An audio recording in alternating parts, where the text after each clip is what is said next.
बात को शुरू करते हैं। मैं सबसे पहले आपका परिचय दे दूं सबको। जी बहुत बहुत शुक्रिया शमशुद्दीन भाई का जी का ज्वाइन करने के लिए। हमने उनको ये आमंत्रण किया था कि हमने न्योता दिया था कि वो इस पहलू पर बोले आकर के, जो कि धार्मिक रीति रिवाज, उनका सिग्निफिकेंस और उनका महत्व एक तरीके से समझा जाए।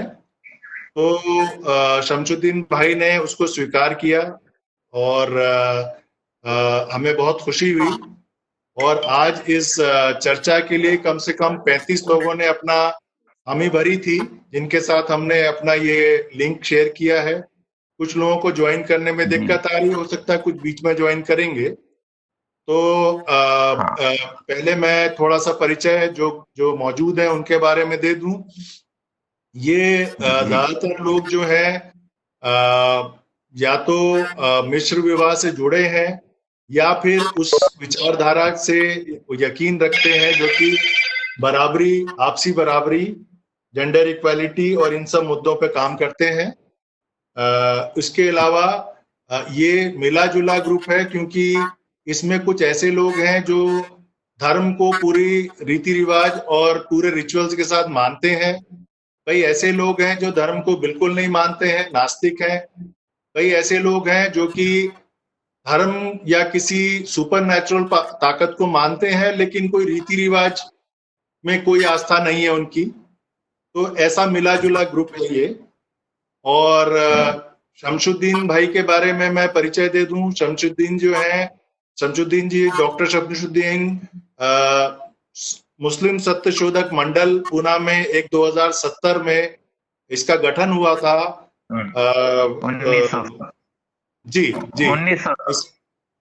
हाँ, और ये इसका जो जुड़ाव है मुख्यतः महाराष्ट्र अंधश्रद्धा निर्मूलन समिति, जो एक जाना माना संगठन है, उससे है।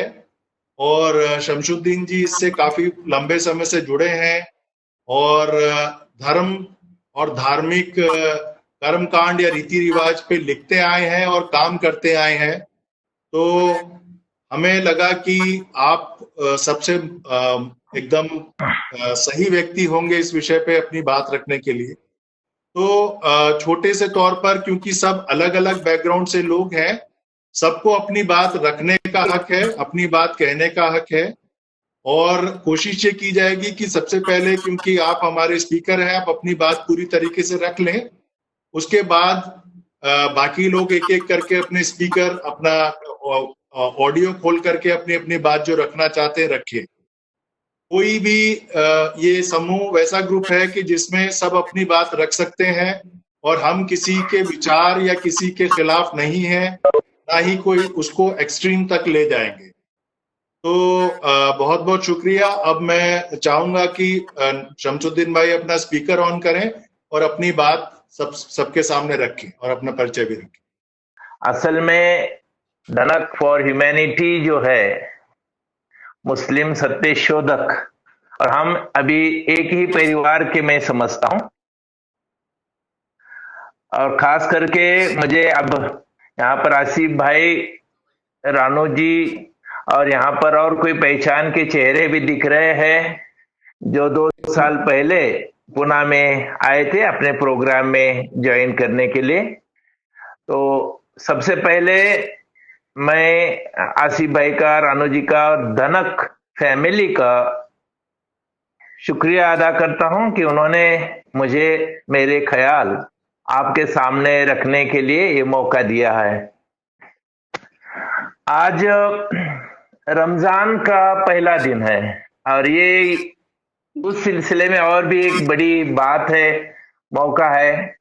पहली तरावी हुई है, पहला रोजा हुआ है, अभी थोड़ी देर बाद पहला इफ्तार भी हो जाएगा।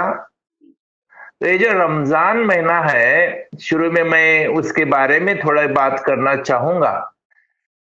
तो इस्लाम का जो कैलेंडर होता है, जिस तरह हमारा ब्रिटिश इंग्लिश कैलेंडर है, जनवरी, फरवरी, ऐसा करते समय हम सितंबर तक आते हैं, जो सितंबर महीना होता है, जो 9th मंथ होती है, उसी तरह रमजान ये इस्लामिक कैलेंडर में 9th मंथ है, 9वां महीना है। और ऐसा एक फेट है, लोग ऐसा समझते हैं कि प्रोफेट मोहम्मद पैगंबर साहब ने जो इस्लाम का पैगाम दिया और जो कुरान सबके सामने रखा, वो इस रमजान महीने में रखा हुआ है।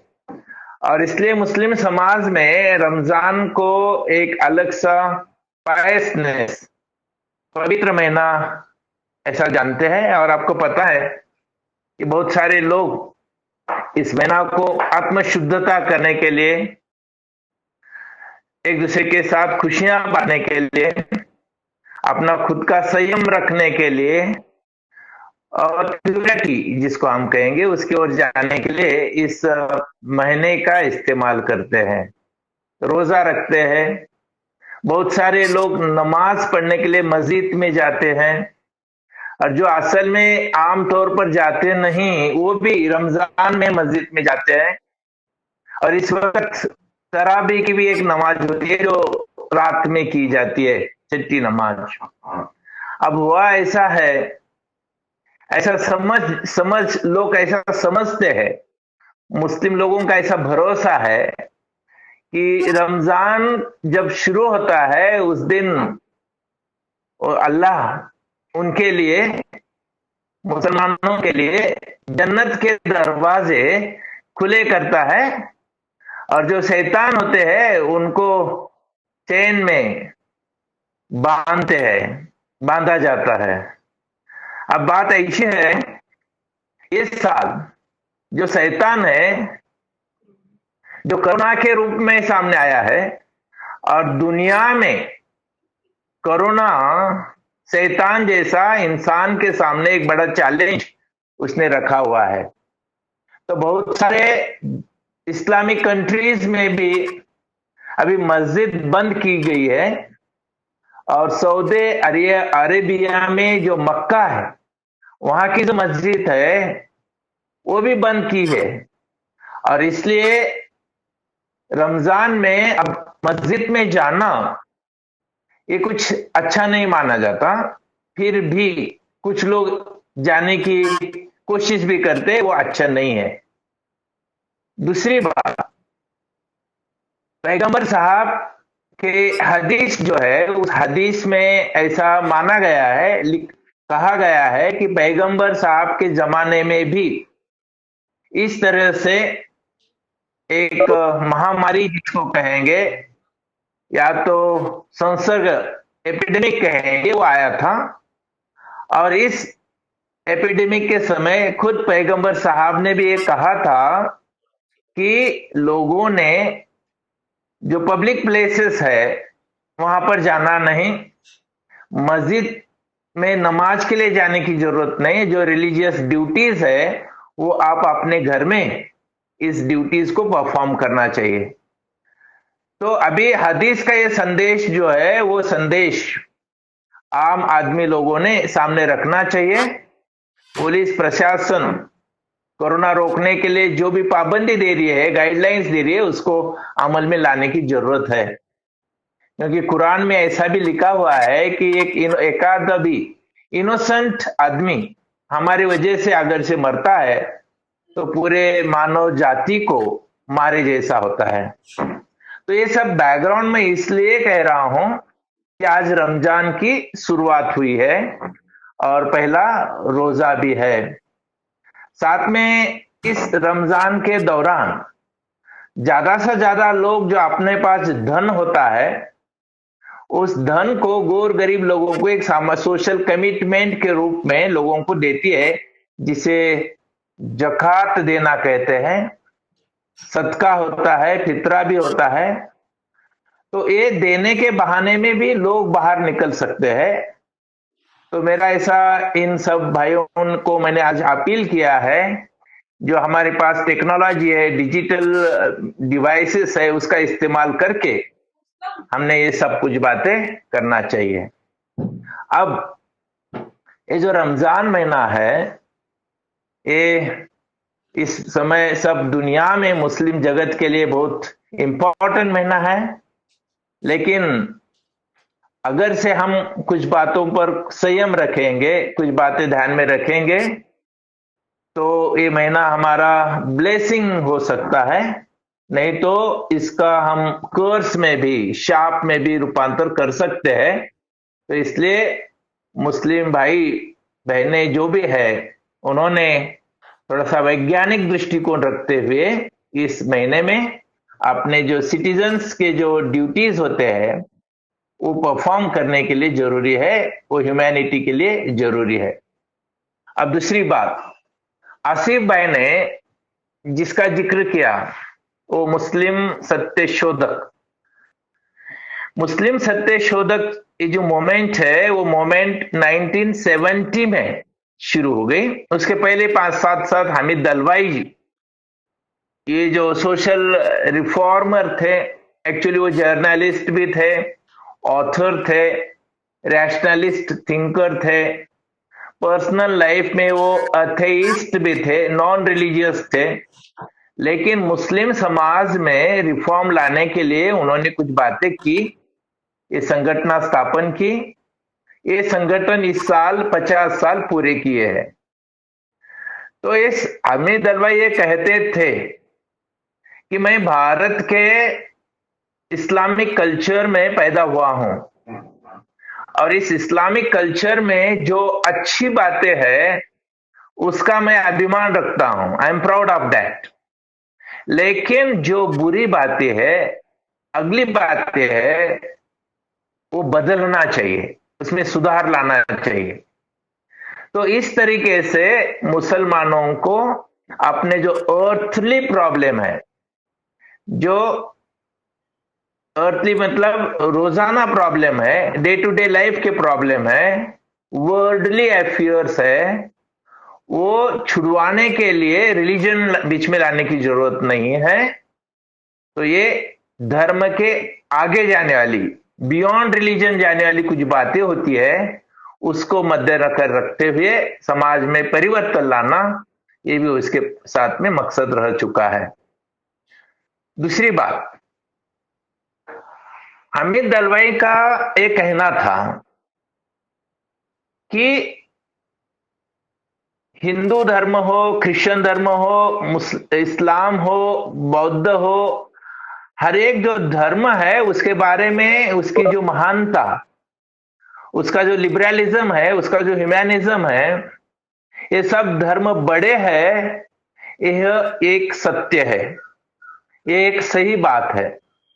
लेकिन उन्होंने ये भी कहा दूसरी भी और एक सही बात है, और वो सही बात यह है कि हर धर्म के अपने कुछ लिमिटेशंस है, हर धर्म के अपने कुछ मर्यादा है। तो ये जो मर्यादा है वो भी हमने ध्यान में रखना चाहिए। पहला सच ये है कि हर धर्म बड़ा है, इंसानियत रखता है। दूसरा सच ये है कि हर एक धर्म के मर्यादा है, कुछ लिमिटेशंस है। और उन्होंने ये कहा कि जो हिंदू है वो हिंदू धर्म ने मुस्लिम समाज की अच्छाइयां क्या है वो देखना चाहिए, वो ढूंढना चाहिए, और हिंदू धर्म में जो बुराइयां है वो भी ढूंढना चाहिए। मुसलमानों ने क्या करना चाहिए? तो मुसलमानों ने हिंदू धर्म में जो अच्छी बातें हैं उसको ढूंढना चाहिए, और मुस्लिम समाज में जो बुराइयां है उसको देखना चाहिए। दूसरे धर्म की अच्छी बातें और अपने धर्म की बुरी बातें, ये अगर हम करेंगे तो हमारे इसमें रिफॉर्म भी आएगा और बाकी रिलीजियस कम्युनिटी के बारे में रिस्पेक्ट भी बढ़ेगा।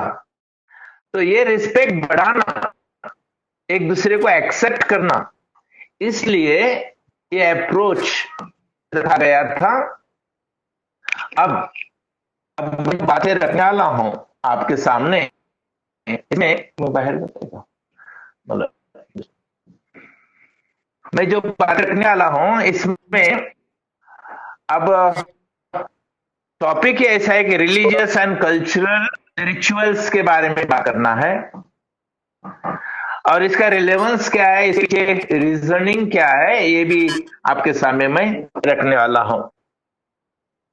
तो मैं ये समझता हूं कि ये जो रिचुअल्स है, कल्चरल रिचुअल्स है, हिंदू समाज में है, क्रिश्चियनिटी में है, जैनिज्म में है, मुस्लिम समाज में है, हर एक इसमें ये रिचुअल आते ही रहते हैं।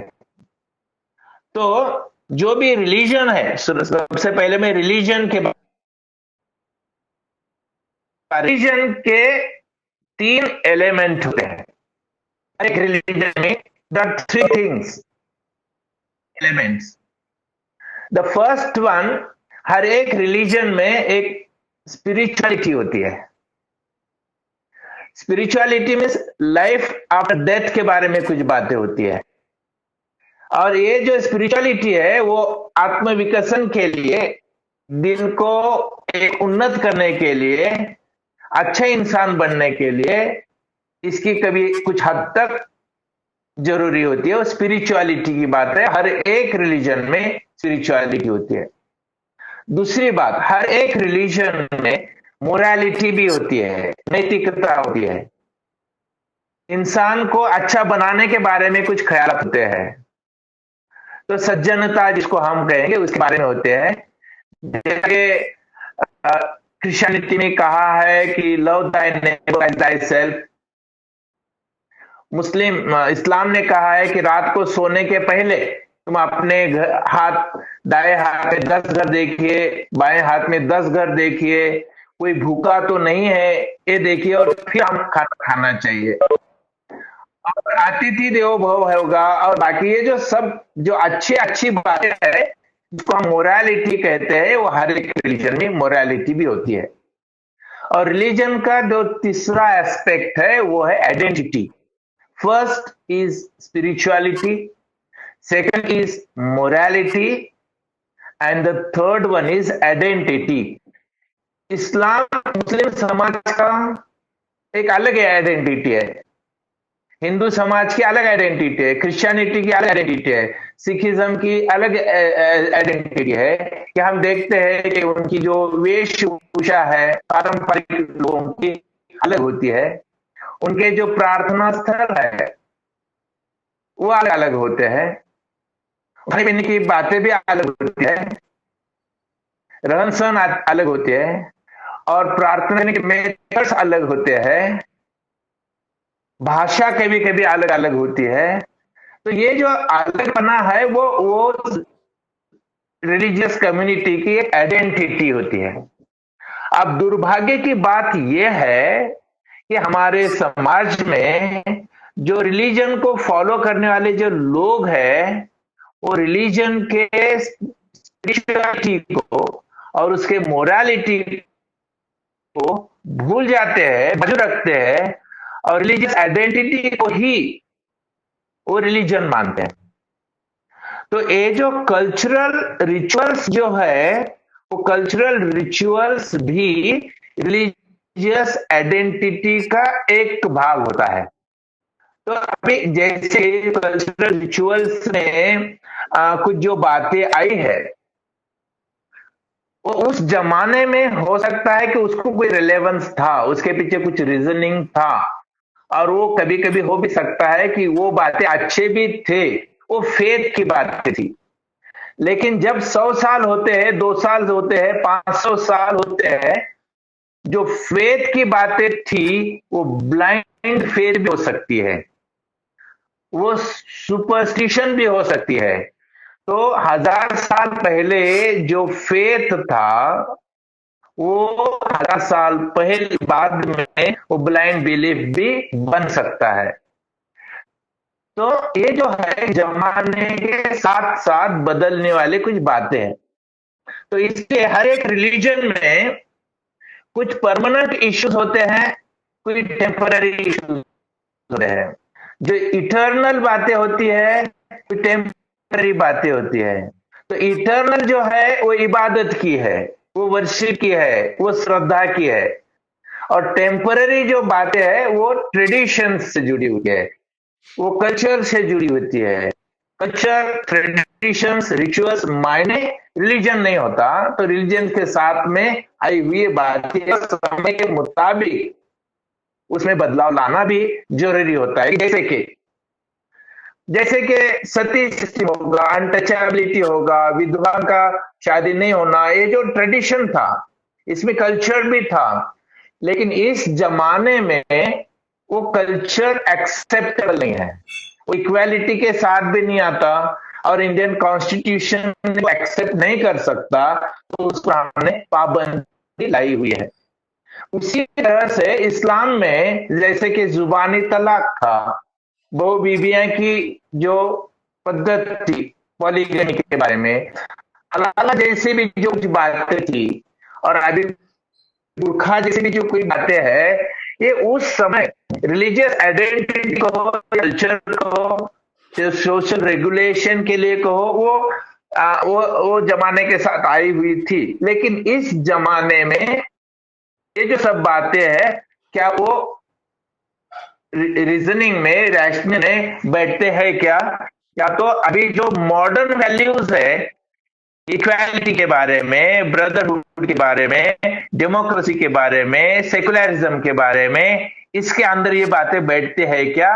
ये हमें टेस्ट करना चाहिए, और जो बातें रिलेवेंट है उसको साथ में लेना चाहिए, और जो बातें इरेलेवेंट बन चुकी है उसको हम बाजू में कैसा रख सकते हैं, इसके बारे में भी सोचना चाहिए। कि जैसा कि मैं और एक बात यहां पर बताना चाहूंगा कि अब तक इस्लाम में जो जुबानी तलाक था, एक तरफी तलाक था, वो तलाक तो बाकी मुस्लिम कंट्रीज में से निकाल भी दे रहा है, जिसको तलाक बिद्दत कहते हैं। अभी इस्लाम में, कुरान में उसको रिलेवेंस नहीं है, लेकिन एग्जिस्टिंग मुस्लिम पर्सनल लॉ में ये बातें थी, तो उसको संविधान के बाद, स्वातंत्र के बाद 70 साल लगे कि जो तलाक है, बिद्दत जैसी बातें हैं, वो बाहर निकालने के लिए। अभी मुस्लिम पर्सनल लॉ में पॉलीगमी इज अलाउड। अभी ये जो पॉलीगमी है, दिस इज डिस्क्रिमिनेटरी है। जैसे कि एक आधा शौहर अपनी पहली बीवी होते हुए दूसरी शादी कर सकता है, और ये औरत के लिए जुल्म है, एक्सप्लॉयटेशन है, वो डिस्क्रिमिनेशन है, फंडामेंटल राइट्स के खिलाफ है। तो पॉलीगमी जैसी बातें भी निकालना चाहिए, उसकी जरूरत नहीं। और सबसे इनह्यूमन जो बात है वो हलाला जैसी बात है। जैसे कि हलाला आपको शायद पता होगा, ये इसके बारे में डिस्कशन भी आया है कि जो तलाक बिद्दत जैसी बातें थी, कि मेरे दिमाग में आया और मैंने तलाक दे दिया, मेरे मन में आया मैंने तलाक दे दिया, मुझे सपना गिरा, ख्वाब गिरा और ख्वाब में मैंने तलाक दिया, इसलिए तलाक हो गया, और मुझे गुस्सा आया, तलाक दिया, रास्ते पर तलाक दिया, घर में तलाक दिया, कोर्ट में तलाक दिया, जब चाहे तब मैंने तलाक दे दिया। और कुछ देर बाद, कुछ दिन बाद अगर से मैं पश्चाताप कर रहा हूं, रिपेंट कर रहा हूं कि ये मैंने गलत किया, तो मुझे मेरे बीवी के साथ रहना है, तो क्या करना पड़ता था? तो मैं उस बीवी को मेरे साथ नहीं रखूंगा जब तक वो बीवी दूसरों के साथ शादी करना चाहिए, उसने शादी करने के बाद उसके साथ सेक्सुअल रिलेशन आना चाहिए, उसके बाद में वो दूसरे शौहर ने उसको तलाक देना चाहिए, और उसने तलाक देने के बाद पहला शौहर उसके साथ शादी कर सकता है। तो यहां पर जो गलती करने वाला इंसान है तो वो मेल फैक्टर है, और इसमें जो सजा भुगतनी पड़ रही है, दूसरे के साथ शादी करो, उसके साथ रात बिताओ और फिर तलाक लेने के बाद, ये हमने निकाह जैसे सिनेमा में भी देखा है। जैसे कि हमारी मीना कुमारी के साथ भी ऐसा हुआ है कि उनके जो शौहर कमाल अमरोही से में तलाक दे दिया, फिर उनके पीए के साथ उनको शादी करना पड़ी, फिर उसने कुछ दिनों तक कहा कि मैं अभी तलाक ही नहीं दूंगा, तो फिर कुछ रिश्वत देना पड़ी। ये सब इंदिरा जयसिंह ने जस्टिस फॉर वुमेन इस किताब में लिखा भी है। तो ये जो तलाक के बाद हलाला, ये जो सिस्टम आई थी, आज वो कोई मायने ही नहीं रखता। तो आई थी, इसके पीछे रीजनिंग क्या था, क्यों ये आई थी? तो उसके पीछे मतलब ऐसा था कि उस जमाने में मेरी बीवी मेरी प्रॉपर्टी है, मेरी बीवी मेरी इज्जत है, ऐसा लोग सोचते थे, जो गलत था। लेकिन उस जमाने में ये सोचते थे मेरी इज्जत है, मेरी बीवी मेरी प्रॉपर्टी है, और अगर मैं इस तरीके से तलाक का गैर तरीके से इस्तेमाल करूंगा तो मुझे क्या सजा भुगतना पड़ेगी, मेरी इज्जत जाने वाली है। तो इसलिए वो उस जमाने में आई थी, लेकिन आज के जमाने में वो इररिलेवेंट हुई है, वो कोई मायने नहीं रखती। लेकिन फिर भी इस जमाने में, आज के जमाने में कानूनी तरीके से इसको परमिशन दिया है। इसके खिलाफ हम मुस्लिम सत्य शोधक मंडल पिछले 50 साल से काम करते हैं। अब जैसे कि हमें पता है कि मुस्लिम समाज में बुरखा जैसी कुछ बातें होती है, बुरखा पहनने वाले महिलाएं हैं, और आजकल तो ये बढ़ता जा रहा है। ये बुरखा का क्या क्या क्या एक्चुअली कुरान में क्या लिखा हुआ है कि डिसेंसी होना चाहिए, कपड़े अच्छे तरीके से होना चाहिए, और स्कार्फ तक रखा गया था। और ये जो बुरखा सिस्टम है वो सिर्फ अशरफ क्लास जो था, बड़ा क्लास था, प्रेस्टिजियस क्लास था, उनके अंदर अपनी बीवियों को पर्दा नशीन करना ये तरीका था।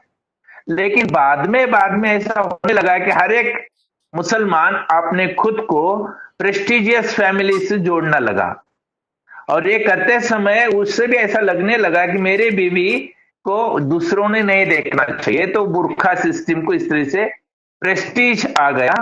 आज बहुत सारे मुस्लिम औरतें हैं, बुरखा पहनते हैं, पीएचडी लेते हैं, साइंस के टीचर भी है, फिर भी बुरखा पहनते हैं। तो उन्हें लगता है कि बुरखा पहनना या न पहनना इससे कोई बात मेरी नहीं है, ये मेरा इंडिविजुअल चॉइस है। लेकिन जिस तरह से डॉक्टर बाबा साहेब अम्बेडकर कहते थे, this is a symbol of slavery, ये गुलामगिरी की एक तरीके से प्रतीक है। और गुलाम को जब तक उसके गुलामगिरी की पहचान न हो, जादू न हो, मालूमात हो, तब तक वो ये करता ही रहेगा। जैसे कि तलाक के बारे में जो इशू चल रहा था, हजारों महिलाएं रास्ते पर आ रहे थे और कह रहे थे कि हमें तलाक बंदी नहीं चाहिए, हमारे शौहर ने छोड़ा तो भी चलेगा, हमें सौतन लाए तो भी चलेगा, लेकिन कानून में हमें बदल नहीं करना चाहिए। औरतें अपने खुद के खिलाफ रास्ते पर आ रही थी। ये जो सब बातें हो रही थी, इसके पीछे जो है रिलीजियस ने मेल डोमिनेट करने वाली मेंटालिटी जो रखी हुई है, उसका वो प्रभाव है।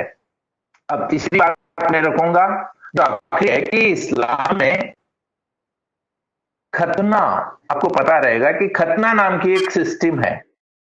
जो खतना जनरली यहाँ पर जो सऊदी अरेबिया में जिस वजह से किया जाता था, वहां का क्लाइमेट क्या था, वहां की पानी की कमियां जो थी, गर्मी के जो एक प्रॉब्लम था, इस माहौल में उन्होंने वो सिस्टम लाई। लेकिन आज मुसलमानों में जब तक खतना नहीं करते तब तक उसको मुसलमान ही समझा नहीं जाता।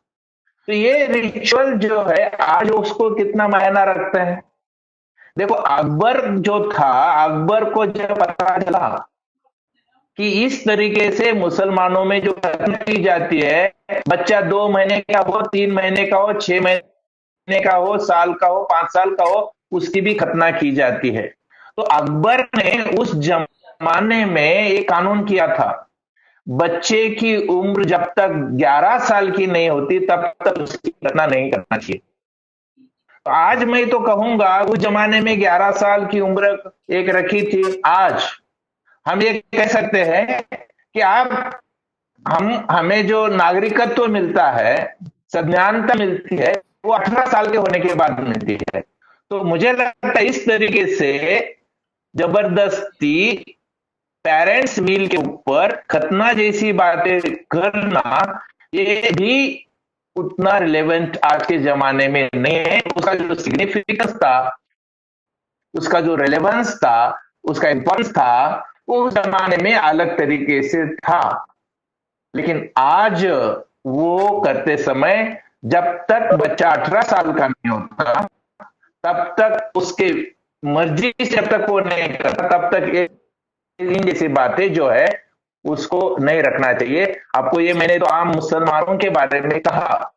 दूसरी बात, मुस्लिम समाज में जो बोहरा कम्युनिटी है, इस बोहरा कम्युनिटी के अंदर हमारे कोई दोस्त है, शबनम पूनावाला नाम की लड़की है, पूना में बहुत सारी लड़कियां हैं बोहरा कम्युनिटी से, बहुत प्रोग्रेसिव है, उनका भी इंटरफेथ मैरिज हुआ था, अभी वो और वो सूफी संत के बारे में बहुत श्रद्धा थी, आस्था थी, और मुसलमानों के साथ नॉन मुस्लिम भी उनके भक्त हो चुके थे। तो बहुत सारे लोग मन्नत करते थे। मन्नत करना मतलब नवस जिसको कहते हैं, कि उस दरगाह के पास जाने का, उस कब्र के पास जाने का। पहले तो भक्त थे, गुजरने के बाद भी, और मुझे बच्चा नहीं हो रहा, मुझे लड़का चाहिए और मुझे लड़का होना, इसकी मन्नत करते थे।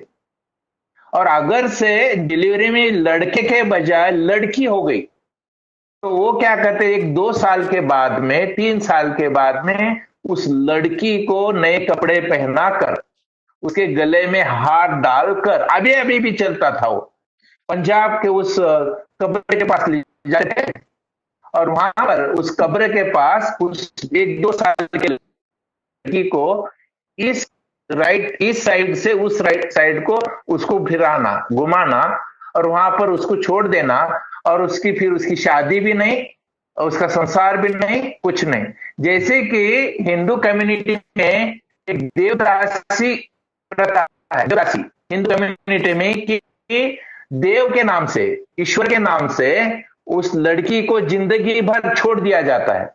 फिर इन लड़कियों का इस्तेमाल बाकी जो लोग हैं, साधु होंगे, संत होंगे, उस ठेकेदार होंगे, वो इस्तेमाल भी कर सकते हैं, एक्सप्लॉयटेशन करते हैं। तो इस तरीके की सिस्टम मुस्लिम कम्युनिटी में भी एक सूफी संत के बहाने आई थी। ऐसी एक सिस्टम पूना में है। पूना में एक दरगाह है, वहां पर लोग मन्नत मांगने जाते हैं, और मन्नत के बाद में जब लड़का पैदा होता है तो उसका जो उर्स होता है, उस समय एक मुंह से जो रॉड होता है वो टोचते, दूसरे मुंह से यहाँ से चीख निकालते, जीप के अंदर से डालते, बाहर निकालते, बाहों में डालते। और ये जो इनह्यूमन प्रैक्टिसेस आज भी चल रहा है, अभी भी वो चलता है। तो ये जो सब बातें हैं, इस बातों के अंदर आज के जमाने में कितना रिलीजियस सिग्निफिकेंस है, और अगर से वो नहीं है, वो अच्छा क्या है और बुरा क्या है, योग्य क्या है, अयोग्य क्या है, ये सोचने के लिए कोई अलग तरीके से, जिसको हम कहेंगे कि लोगों का एक दिमागी तौर से होना चाहिए, वो आज तक सही ढंग से हुआ नहीं है। तो ये जो सब बातें हैं, ये बातों को लेकर आज के जमाने में हर एक कम्युनिटी के अंदर इस तरीके की बातें हैं। सब बातें एक साथ में बोलना मुश्किल लग रहा है, लेकिन मैं तो ऐसा भी समझूंगा कि अभी हिंदू समाज में, मुस्लिम समाज में जो जाति संस्था है, उस जाति संस्था का एक सिग्निफिकेंस था। प्रोफेशन, ऑक्यूपेशन बेस्ड एक कास्ट सिस्टम थी, लेकिन अभी जो कास्ट सिस्टम को एक स्वरूप आया है, तो वो कास्ट सिस्टम जो नीड थी वो आज प्रॉब्लम बन चुका है, जो एसेट था वो प्रॉब्लम बन चुका है। और इसलिए caste system itself has become blind belief now. इसी तरीके से रिलीजियोसिटी के बारे में भी कह सकते हैं कि रिलीजन का मतलब क्या होता है, रिलीजन के साथ जुड़ी हुई जो बातें क्या है, इसके बारे में सही क्या, गलत क्या, जमाने के साथ क्या, जमाने में आउटडेटेड क्या हुआ है, इसके बारे में सही ढंग से सोच करना, ये जिसको सेल्फ क्रिटिसिज्म करना, अपडेट करना, जमाने के साथ चलना, इसकी बहुत सारी जरूरत होती है। अब देखो, अभी अभी जो चर्चा में आया है, मुझे एक देना चाहिए कि आप दिल्ली में ही जो निजामुद्दीन में दरगाह के आजू बाजू में कहा तबलीग जमात का मरकज था, वहां पर मेला हो गया है। तो तबलीग जमात क्या है, नहीं है। तो आज के जमाने में ये फेटलिज्म की जरूरत है, या हमारे साथ जो जमाने के साथ टेम्परामेंट की जरूरत है, ये देखते समय तो मुझे ऐसा लगता है कि आज हमारा जो किताब है, जिसके तरह हमें आगे जाना है, वह हमारा भारत। हाँ, तो अभी हम जो बकरी ईद होती है, तो बकरी ईद को हम ज्यादा सेक्युलर बनाने की कोशिश कर रहे हैं। जैसे कि बकरी ईद के दिन हम instead of animal sacrifice, caste, religion के आगे जाने वाली ह्यूमैनिटी एक्सपेक्ट को मद्देनजर रखने वाले, एक दूसरे के बारे में सद्भाव बढ़ाने वाले इस तरीके से ब्लड डोनेशन करते हैं। उसके साथ जो महाराष्ट्र अंधश्रद्धा निर्मूलन समिति भी हमारे साथ में है, महाराष्ट्र के जिले जिले में हम ये करते रहते हैं। एक हफ्ता भर इस प्रोग्राम होते हैं। पिछले साल आसिफ भाई इस प्रोग्राम में आए थे और उन्होंने भी बकरी ईद के दिन ब्लड डोनेशन हमारे इस प्रोग्राम में किया था। तो इस प्रोग्राम को भी एक एक्सेप्टेंस मिल रहा है। मुस्लिम कम्युनिटी ने इसको ज्यादा उसके खिलाफ बातें भी ये नहीं करते हुए एक अच्छा और अपनी तरीके से इबादत करते समय इस तरीके की जो बातें हैं उसको भी अपना रहे हैं। तो मेरे ख्याल से इस तरीके से अगर से बदलाव आएगा तो हमारे लिए अच्छा है। और ये सब करने के लिए जरूरत है वो टाइम के अनुसार जमाने के साथ सोच करने की। बहुत सारी बातें हैं जिसके बारे में हर एक ही बार सब कुछ बोलना और आधा पौन एक ही इंसान ने बात करना दूसरे के ऊपर अन्याय हो सकता है। और इस तरीके का अन्याय तो मैं नहीं करना, और आपके जो ख्याल है वो भी ख्याल मैं सुनना चाहूंगा। तो और अगर से कुछ क्वेश्चन आंसर्स रहेंगे, सवाल जवाब रहेंगे, तो वो भी करने के लिए मुझे खुशी होगी। आपने मुझे बात करने को एक मौका दिया, इसलिए मैं आप सबका फिर से शुक्रिया अदा करता हूं। बहुत बहुत शुक्रिया शमसुद्दीन सर आपका। आपने बहुत अच्छे से विस्तार से अलग अलग जो मुद्दे थे जो हमारे इसके टॉपिक के हिस्सा थे उसके बारे में आपने जानकारी दी। ये जो चीज है इसमें बहुत सारी बातें जो प्रैक्टिसेस पे आई है, जो किसी भी रिलीजन का बाहरी पहलू होता है उस पे जो बात आई है, उसको लेकर के मुझे लगता है हमारे ग्रुप में भी और जो लोग जुड़े हैं उनके लिए भी बहुत बड़ा सवाल है, क्योंकि अक्सर वो या तो आपस में या अपनी फैमिली के साथ कॉन्फ्लिक्ट में जाते हैं इसको लेकर। अब मिसाल के तौर पर खतना है या कुर्बानी है, या कह लीजिए करवा चौथ है, या दिवाली के दिन दिए जलाने हैं कि पटाखे चलाने हैं कि नहीं चलाने। तो ये सारी चीजें जो हैं ये कॉन्फ्लिक्टिंग होती हैं, और आपस में भी कॉन्फ्लिक्टिंग होती है और फैमिली के साथ भी, अगर वो फैमिली के साथ रिलेशनशिप में आ जाते हैं। तो मुझे लगता है कि अगर लोग बाग अपने जो सवालात हैं उसको रखें तो बेहतर रहेगा कि लोग इस पे अच्छी तरीके से बात हो पाएगी। क्योंकि मकसद ये नहीं है कि बहुत लंबी चौड़ी बात करनी है और उस पर भाषण लगाना, क्योंकि एक वक्ता थे उन्होंने अपनी बात रख ली, बाकी भी साथी अपने व्यू रखना चाहते हो या इस पे बात करना चाहते हो तो बोलें, बेहतर रहेगा। शमसुद्दीन जी, मेरा नाम सुमित है और मेरा आपसे एक सवाल है कि हम लोग क्योंकि मिक्स मैरिज में हैं और एक दूसरे का धर्म अलग है, तो हम लोगों की प्रैक्टिसेस बहुत सारी अलग अलग होती हैं। तो कई बार वो प्रैक्टिसेस जो हैं या धार्मिक जो मान्यताएं होती हैं वो शादीशुदा जिंदगी में कुछ थोड़ी बहुत हलचल पैदा कर देती है, क्योंकि आपके अगर परिवार की तरफ अलग तरह की प्रैक्टिसेस हैं और आपको उसको कहा जाए कि आपका पार्टनर भी उसी तरह की प्रैक्टिसेस को फॉलो करे, वो रीति रिवाजों को माने, तो वो कहीं ना कहीं हमारी शादीशुदा जिंदगी में भी थोड़ी हलचल ले आता है। तो हमें मिश्रित जो शादियां हैं, मिक्स मैरिज हैं, उसमें धार्मिक रीति रिवाजों को और जो धर्म है उसको किस हद तक अपने जीवन में उसको रखना चाहिए, क्या उसकी लिमिट रखनी चाहिए अपनी जिंदगी में? मैं मिक्स मैरिजेस का हूँ और हमारे संगठन में बहुत सारे ऐसे युवा है, युवतियां हैं जो मिक्स मैरिजेस करते हैं और साथ में स्पेशल मैरिज एक्ट के अंदर भी ये करते हैं। इसलिए ही यही एक हमारे इलाका था कि हम परिवार से जुड़े हुए हैं। तो अभी आपने महाराष्ट्र के महात्मा फुले का नाम सुना होगा, सुना है?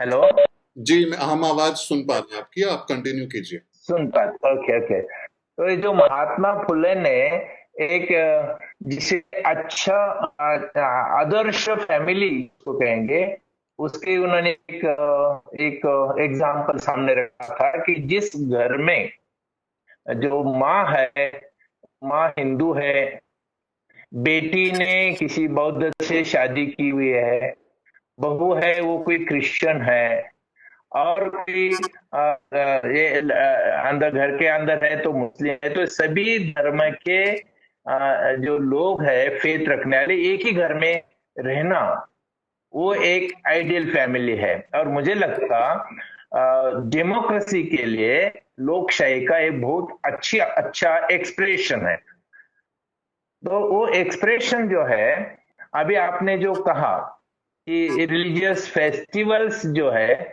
ये हमें आनंद देने के लिए, खुशियां देने के लिए है। और हर एक को वो हम जब शादी करते हैं तो हमारा एक सौभाग्य कहेंगे, अच्छी बात कहेंगे कि हमारे रिलीजियस फेस्टिवल की खुशियों के साथ साथ हमारे साथ जिंदगी में जो भी आए हैं उनके रिलीजियस फेस्टिवल की खुशियां भी हम एक दूसरे के साथ में शेयर कर रहे हैं। तो जब दो लोग एक साथ आते हैं तो उसमें विस्तार के लिए, एक्सटेंशन के लिए बहुत सारा स्पेस मिलता है। और इसको हम एक दूसरे किस तरीके से देखते हैं, हमारा नजरिया कितना हेल्दी है, हम कितना अकोमोडेटिव है, इसके ऊपर बहुत सारी बातें निर्भर करती है। लेकिन होता है क्या है कि हम जिस तरीके से आज के जमाने में जीते हैं, एक दूसरे को एक्सेप्ट करते हैं, उस तरीके से हमारे परिवार के जो बुजुर्ग लोग हैं एक्सेप्ट करेंगे ही, ये नहीं कह सकते। लेकिन उनके साथ में हम किस तरीके से पॉजिटिव रहेंगे, उनको समझाने की कोशिश करेंगे, ये देखना जो है। तो क्लैशेस जो होते हैं वो भी कभी कभी इनएविटेबल होते हैं, आते भी रहते हैं, लेकिन वो कितनी देर तक रहेंगे, किस लिए रहेंगे, क्यों रहेंगे, उसका असर क्या हो रहा है, तो इसके बारे में एक दूसरे के साथ में अच्छा डायलॉग होना भी जरूरी है। एक डायलॉग के तरीके से जब तक जिसको हम सुसंवाद कहेंगे, डायलॉग कहेंगे, तो एक अच्छा मौका मिल रहा है हमको, लेकिन इस मौके को ही हम परेशानी समझ रहे हैं। तो मुझे ऐसा नहीं लगता कि लड़की ने इसमें सबमिशन होना चाहिए या तो लड़के ने सबमिशन होना चाहिए, और मैं जो कह रहा हूं वही सही है, वो जो कह रही है वो गलत है, तो नहीं। तो जिसमें हमें खुशी मिल रही है वो करना, एक दूसरे को अप्रिसिएट करना, ये भी हमारा एक कल्चर का बहुत अच्छा एक बात है। तो मैं इस बारे में ये कहना चाहूंगा कि 5 बातें समाज के अंदर भी जरूरी होती है। वो ये कि हमें समाज को मैच्योरिटी कब आएगी, उसके मैं 5 निकष रखता हूं, बातें रखता हूं। कि पहली बात कि हमें ये एक्सेप्ट करना चाहिए कि India is multi religious, multicultural, pluralistic society, and when we accept this fact, then we will respect each other. So acceptance and respect to the pluralism, multiculturalism, ये एक बहुत बड़ी बात होती है। दूसरी बात कि हमारे यहाँ फ्रीडम ऑफ रिलीजन है, लेकिन फ्रीडम ऑफ रिलीजन के साथ साथ हमें कुछ बातें कंट्रोल भी करना चाहिए कि जिसको हेल्थ है, पीस है, सोशल ऑर्डर है, उसकी जो लिमिटेशंस है उसको मद्देनजर रखते हुए, and this is freedom of religion is given to individual and not to freedom to religion. तो ये रिलीजन का इंटरफेरेंस कितना होना चाहिए, किस तरीके से होना चाहिए, इसके बारे में भी हमने कुछ गौर से सोचना चाहिए। तीसरी बात, हमने सेकुलरिज्म एक्सेप्ट किया हुआ है, तो सेकुलरिज्म के मायने क्या रखते हैं, तो सेकुलरिज्म, डेमोक्रेसी, प्लूरलिज्म, ये मैच्योर कम्युनिटी के एक हिस्से है, और कम्युनिटी एज इटसेल्फ नहीं होती, वो कम्युनिटी इंडिविजुअल लोग एक साथ आते हैं तो कम्युनिटी बनती है।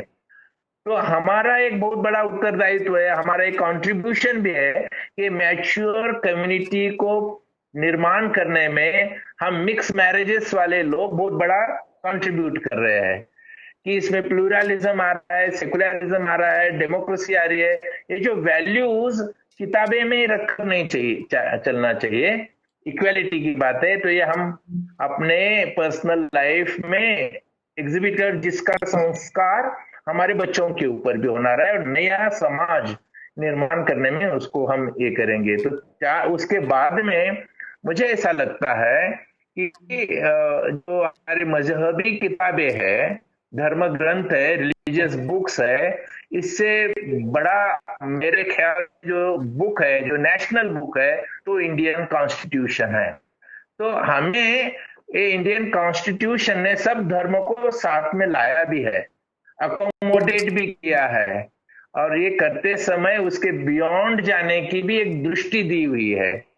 तो इंडिया का जो है कि India is an ancient country but modern nation, new nation.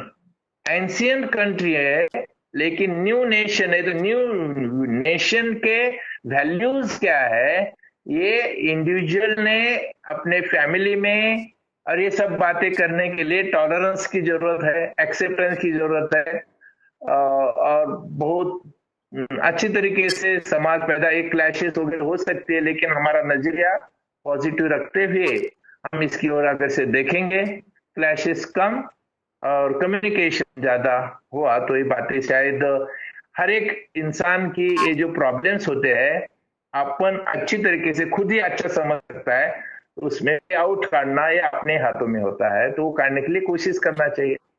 और जब ऐसे इंसिडेंट होते हैं तो उसमें डिप्रेशन, फ्रस्ट्रेशन, गुस्सा करना, ये जो है तो वो जो है तो जरा हार्मफुल बातें हैं, तो ह्यूमन नेचर में कभी कभी आ भी सकते, इतने अच्छी तरीके से वो नहीं होता। तो इसलिए ये जो बातें साथ आने वाले, तो संयम से एक दूसरे को समझकर आगे जाना ही उसका एक सही राह है। Asif, Shabana this side. Yes yes, you मेरी आवाज आ रही है? ओके। शमशुद्दीन जी, मैं शबाना सिद्दीकी हूँ। मेरे अलायंस को ऑलमोस्ट 20 साल हो गए हैं, मतलब 15 साल की मेरी शादी है, 5 साल का कोर्टशिप पीरियड।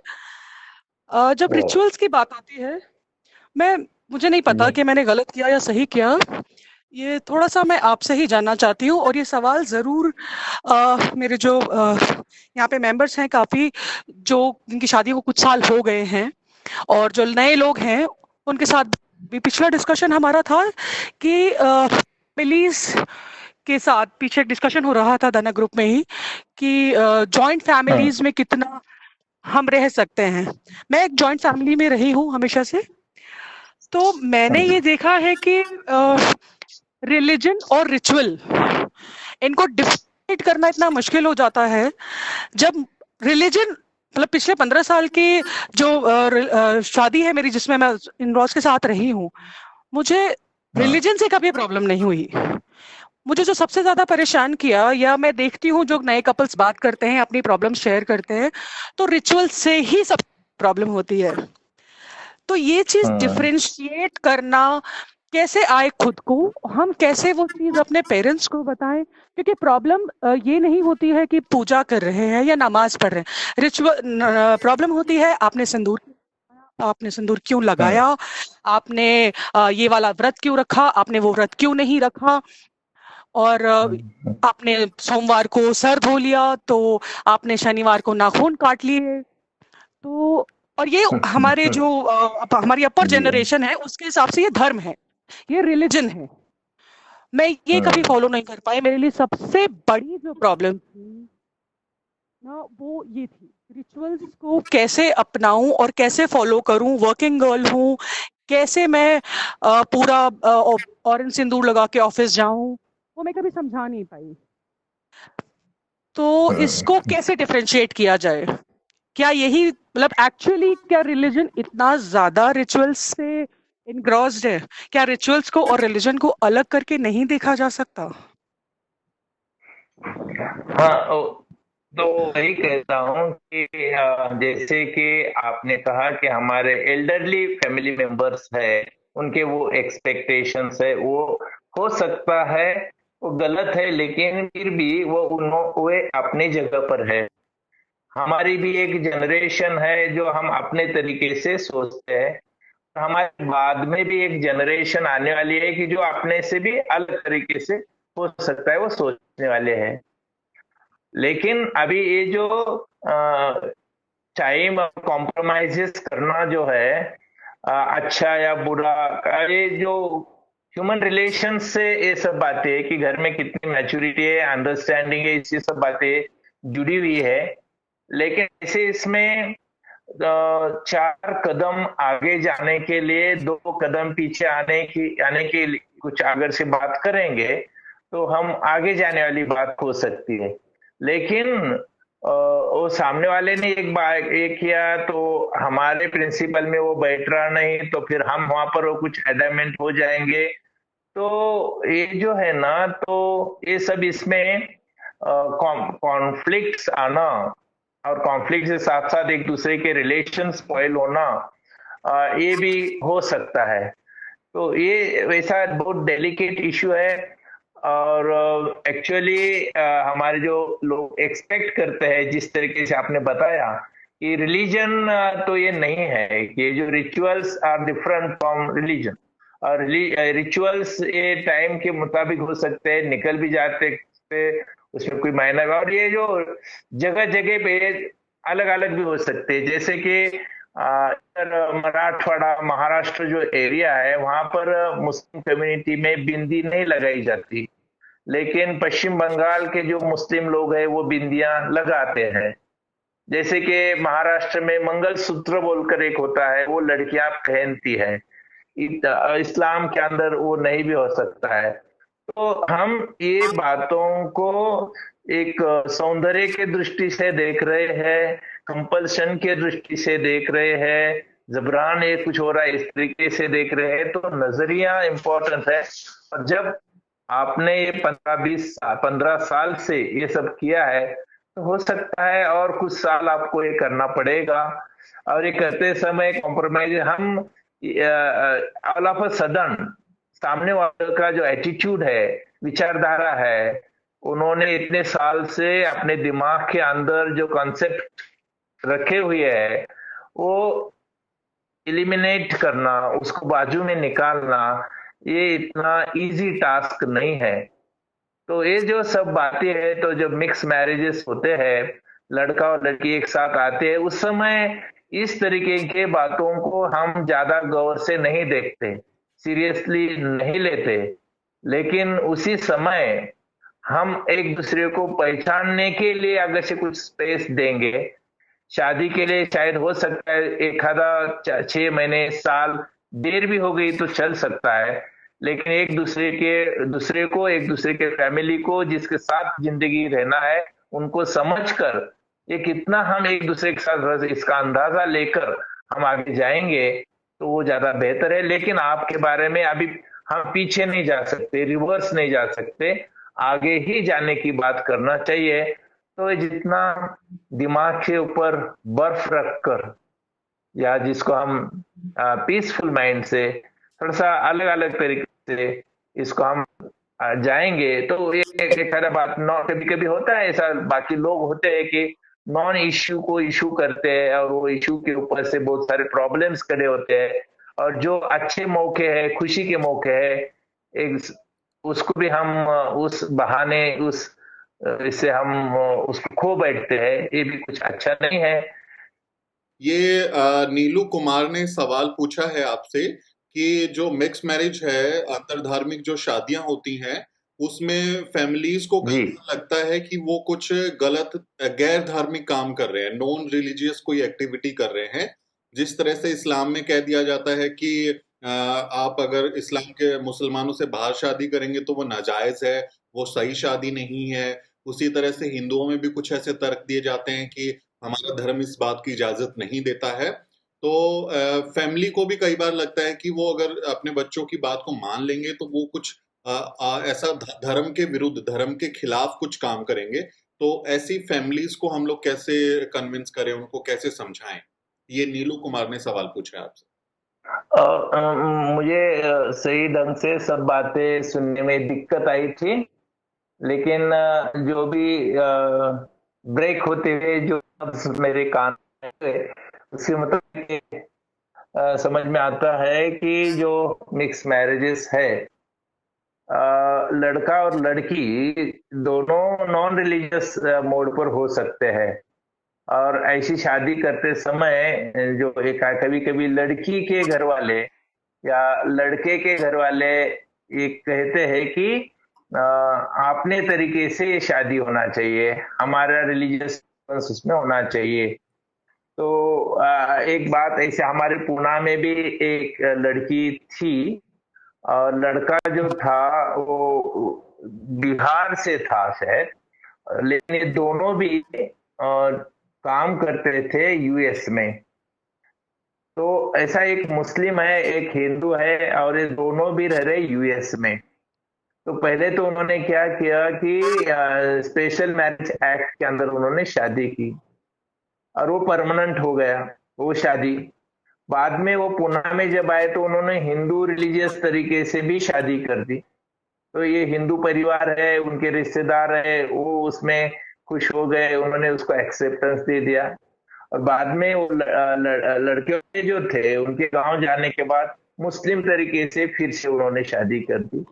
तो ये जो सब बातें हैं, तो फैमिली उस टाइम के ऊपर थोड़ा रुस्वा जो कहते हैं, अपने एग्रेसिवनेस होता है, वो उस समय के लिए होता है। तो कभी कभी हम इसमें कॉम्प्रोमाइज की बातें करते हुए आगे जाएंगे, तो हमारा मकसद जो है एक दूसरे मिक्स मैरिजेस का, एक दूसरे के साथ आने का। और मुझे लगता है ये सिर्फ मिक्स मैरिजेस करते समय उसके पीछे का कोई आइडियोलॉजी है क्या? या मिक्स मैरिज करते समय सिर्फ दो इंडिविजुअल वो उसके साथ है, वो अपने अपन हमारे साथ है, फिर भी एक साथ है? तो इसमें वैरायटी ऑफ एग्जाम्पल्स हमें सामने आते हैं, अलग अलग तरीके से आते हैं। लेकिन मुझे ऐसा लगता है कि हर एक का अपना खुद का तरीका होना चाहिए कि वो, because the wearer knows where the shoes pinches, जो तो अपनी तकलीफ जो होती है ना, वो हमें ही ज्यादा अच्छी तरीके से समझ में आती है। और जिसके वजह से तकलीफ हो रही है, जिन लोगों के साथ तकलीफ हो रही है, उनको भी हम अच्छी तरीके से पहचानते हैं। उनके वीक पॉइंट्स क्या है, उनके स्ट्रॉन्ग पॉइंट्स क्या है, क्या करने से क्या होता है। तो ये सब बातें समझदारी से। और एक है कि हम ऑल ऑफ अ सडन कोई ट्रांसफॉर्मेशन नहीं ला सकते, चेंज नहीं ला सकते, परिवर्तन नहीं ला सकते। ये बहुत लंबे समय की लड़ाई होती है। लेकिन उस लड़ाई के अंदर, मतलब जिसे हम 10 साल की नहीं, 20 साल की नहीं, 100 साल की ये लड़ाई है, इस लड़ाई का हम एक हिस्सा बन रहे हैं, ये भी हम ध्यान में रखेंगे तो एक बड़ी लड़ाई का हम एक हिस्सा बन सकते हैं। शमशुद्दीन जी, आवाज आ रही है आपको? हाँ, अभी आ रही है। सर, मेरा जी हाँ। कि जैसे शादी के लिए पेरेंट्स से अगर बात करते हैं तो पेरेंट्स का सबसे पहले क्वेश्चन ये होता है दोनों तरफ से कि अगर उसको कन्वर्ट कर लो तो हम मतलब मान जाएंगे, उनको एक्सेप्ट कर लेंगे। तो इस तरह से कन्वर्ट होना चाहिए लोगों को, मतलब शादी के लिए की बात। मेरा अगर से पर्सनल ओपिनियन ऐसा है कि मैं कन्वर्जन के एंटायरली खिलाफ हूँ। आई डोंट, मुझे जो इंसानियत है, ह्यूमैनिटी है, वो मैं उसको इम्पोर्टेंस देता हूँ, और कन्वर्जन नहीं होना चाहिए इसके पक्ष में मैं हूँ। लेकिन कभी कभी टेम्पररी एडजस्टमेंट, हम जो कन्वर्जन हो रहे हैं ना, तो ऐसा है कि लड़का क्या चाहता है, लड़की क्या चाहती है, दोनों कितने फर्म है एक दूसरे के बारे में। सिर्फ कुछ दिनों के लिए एक दूसरे के एडजस्टमेंट, लेकिन उसका एक बात है, उसके लीगल कॉम्प्लिकेशंस क्या होने वाले हैं इसके बारे में हमें अवेयर रहना पड़ेगा। जैसे कि अभी इसमें आप सिर्फ कन्वर्जन की बात की, समझो एखादा मुस्लिम लड़का है और मुस्लिम हिंदू लड़का है, समझो हिंदू लड़का है और लड़की मुस्लिम है, और हिंदू लड़के ने इस्लाम कबूल किया और उसने इस्लामिक तरीके से शादी की। अगर हम स्पेशल मैरिज से शादी नहीं करेंगे तो क्या बात होगी? तो वो जो हिंदू लड़का है उसके दिमाग में समझो कभी कुछ आया कि हमारा मैरिज सक्सेसफुल नहीं हो रहा, तो मैं क्या करूं? तो वो लड़का मुस्लिम पर्सनल लॉ का बेनिफिट ले सकता है।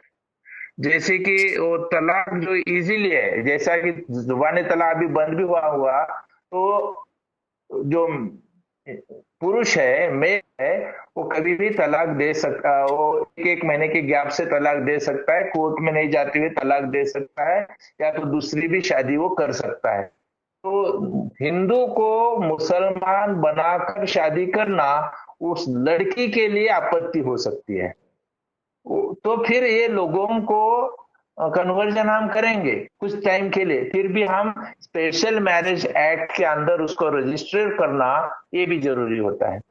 और एक दूसरे के फिर वो कन्वर्जन, मुझे वैसा मेरे दिमाग को, मैं तो inter caste inter religious mix marriage इसकी और इस नजरिए से देखता हूँ कि कास्ट सिस्टम और रिलीजियस जो बात है उसको छुड़वाने के लिए एक अच्छा माध्यम है, इस तरीके से मैं इस तरफ देखता हूँ। लेकिन एक दूसरे का रिलीजन बढ़ाने के लिए इसका इस्तेमाल नहीं होना चाहिए।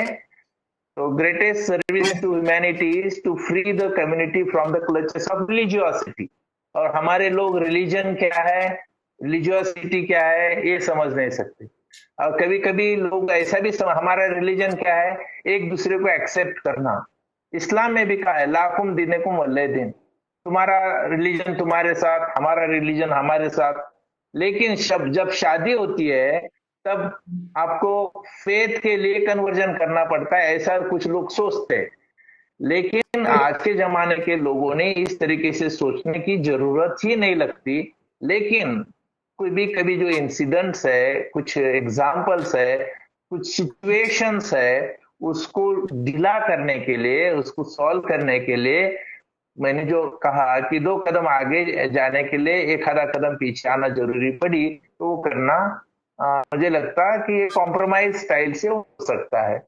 लेकिन जब हम रिलीजन एक एक्सेप्ट करेंगे तो उसके साथ आने वाली बहुत सारी जो बातें हैं, तो वो मैरिज फेल होने में भी उसका परिवर्तन हो सकता है। इस ग्रुप में अभी कुछ मानने मतलब कुछ बिलीवर्स भी हैं, है ना? तो बिलीवर्स भी अपनी बात रखें, क्योंकि अब जैसे रिलीजन इंटर रिलीजियस मैरिज को लेकर के क्या कहता है, उस पे हमारे बीच में लोग मौजूद हैं, वो भी अपनी बात रखें तो बेहतर रहेगा। और उसकी इजाजत है और नहीं है तो क्या वो मजहब, क्या घर वालों के साथ ये डायलॉग हो सकता है और क्या वो उसको इजाजत दे देंगे? ऐसे कितने अनुभव हैं हमारे पास। तो मुझे लगता है जो बिलीवर्स है वो भी अपनी बात रखें। गुलाम सर करना चाहूंगा जी। सबसे पहले तो बहुत बहुत मुबारकबाद, बहुत ज़बरदस्त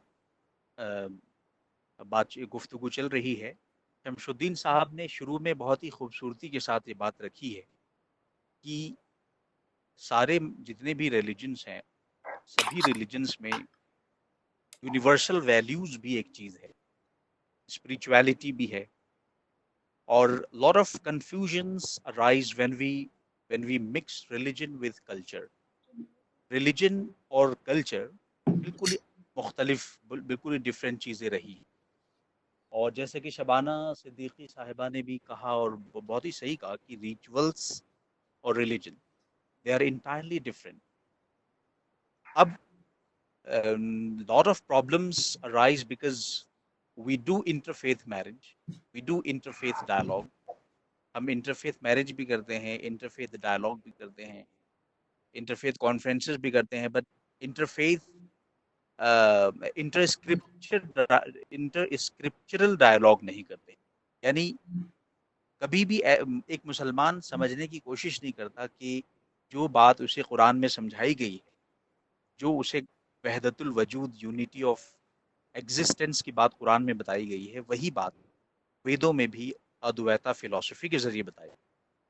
कभी भी हिंदू ये समझने की कोशिश नहीं कर पाता कि जो वसुदैवा कुटुंबकम में बात बताई गई है, वही बात हदीसों में प्रॉफिट मोहम्मद ने बहुत सारी हदीसों के ज़रिए बताई।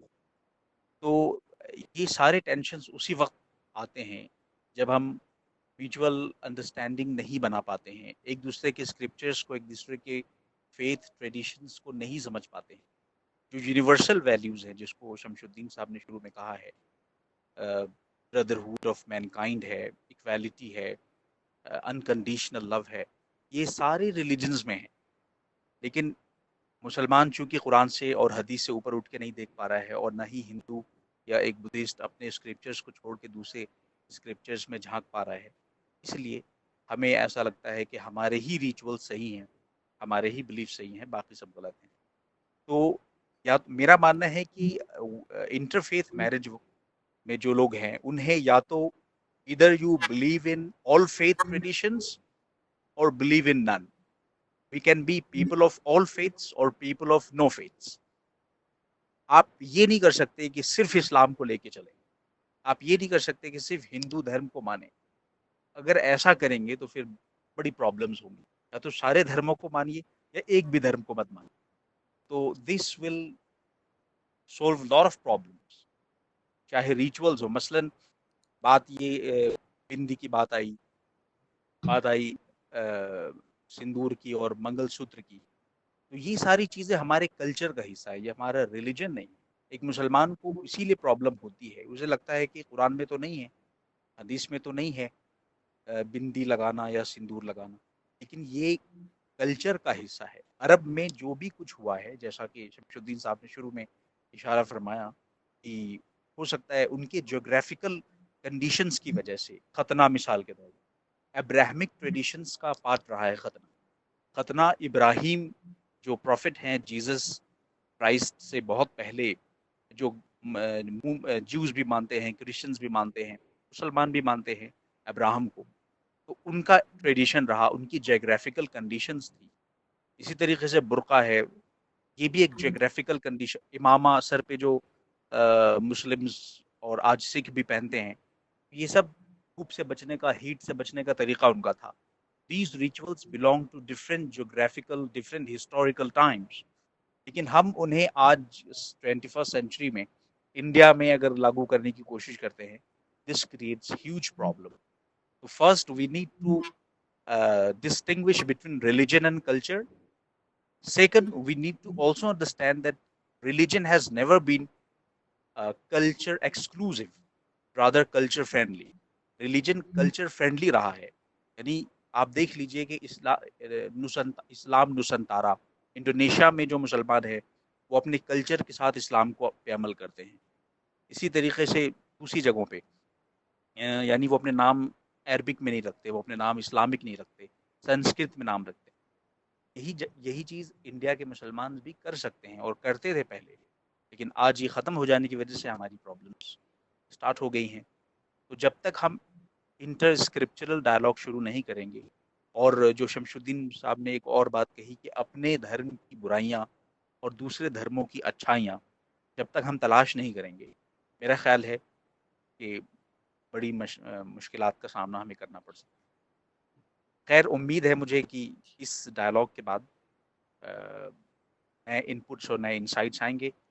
मुझे यकीन है सूरज ज़रूर निकलेगा, अंधेरी रात के सीने से नूर निकलेगा। Thank you very much. Thank you so much Ghulam Rasool Dehlavi. अभी बाकी जो साथी हैं वो भी अपनी बात रखें। अभी बाकी जो बचे हुए साथी हैं, अगर उनके मन में कोई सवाल है, कोई कमेंट है, कुछ भी वो सोच रहे हैं इन विषयों के बारे में, तो they should also speak up. Please unmute yourself and you can speak. Yes, मैं बात करना चाहती हूँ। मैं मयूरी बोल रही हूँ। और अभी इन्होंने बड़ा मुश्किल सा नाम है इनका, बट अभी जिन्होंने भी बोला मैं उनके साथ बहुत एग्री करती हूँ। बहुत सुंदर तरीके से This उन्होंने is the रखा है। simplest name for me. थोड़ा सा मेरे लिए गुलहाम, राइट? गुलहाम। GRD मेरे नाम के हेलो। सामने लिखा है GRD, हाँ, which is GRD, yes, yeah thank you so GRD. You much. can या तो ये GRD जी ने जो बोला है मैं बहुत एग्री करती हूँ उनके साथ। और मैं भी वही बात रखना चाहती हूँ। थोड़ा सा इसमें मैं एक ऐड करना चाहूँगी कि जो शबाना जी ने भी बताया कि जिस तरह से वो अभी जी रही है और जिस तरह से उन्हें तकलीफ आती है जॉइंट फैमिलीज के साथ, जिस तरह से उनको सब कुछ वो नहीं चाहती है फिर भी उन्हें करना पड़ता है। तो जिस तरह से उन्होंने भी बात रखी, तो मुझे ऐसा लगता है कि 3 तरह का हम डिसीजन ले सकते हैं हमारे लाइफ में। एक तो है कि जो चल रहा है, जैसे चल रहा है उसको हम कंटिन्यू करें। तो जिसमें शायद हम खुश ना भी हो, तो भी हम कंटिन्यू कर सकते हैं, वो हमारा एक डिसीजन हो सकता है।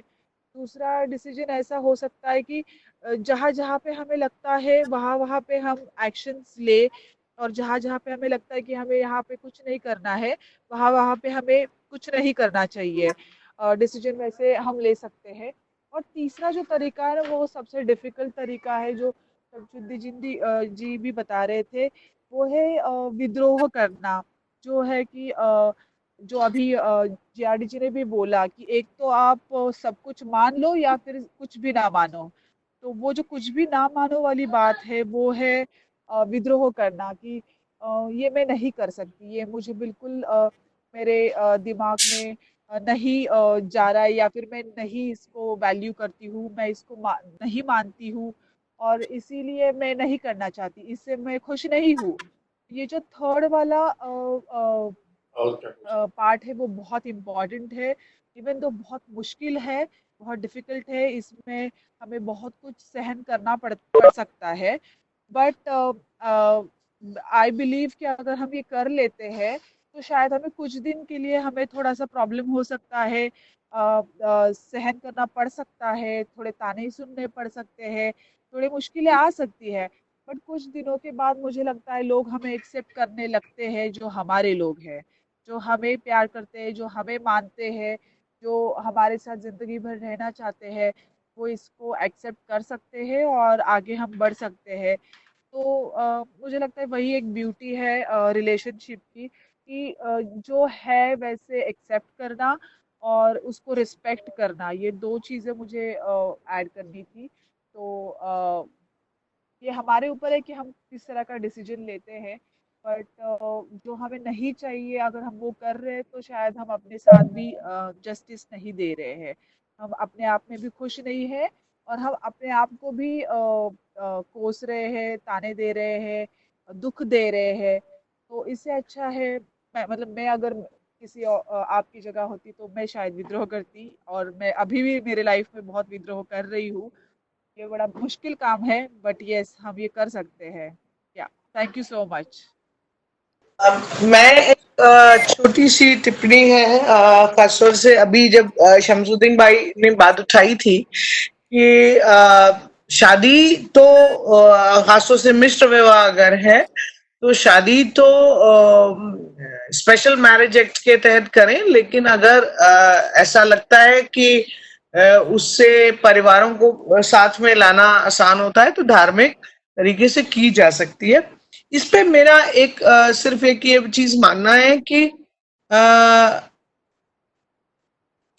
Special marriage act is the only way where जो धनाक एज अ प्लेटफॉर्म भी हम भी बोलते हैं जहां से शादी हो, और जब आप धार्मिक तरीके से कर रहे हैं और वो सिर्फ पेरेंट्स को साथ लाने के लिए, तो कहीं ना कहीं दोनों साथ पार्टनर्स की आपस में और विद पेरेंट्स भी ये चीज बहुत क्लियर होनी चाहिए कि हम इसका सिर्फ सेलिब्रेशन का एस्पेक्ट या सोशल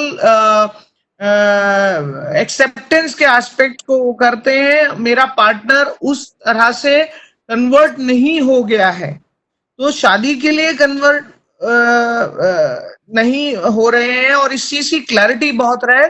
अदरवाइज हमने कुछ शादियों में ऐसा देखा है कि ये टेकन फॉर ग्रांटेड हो जाता है कि भाई तुम आई थी और तुमने कन्वर्ट हो गई हो और तुम्हें इस तरह से ही चलना चाहिए। और ताकि कई बार हमने देखा परिवारों में बाद में लोग कहते हैं कि तुमने हमें धोखा दिया।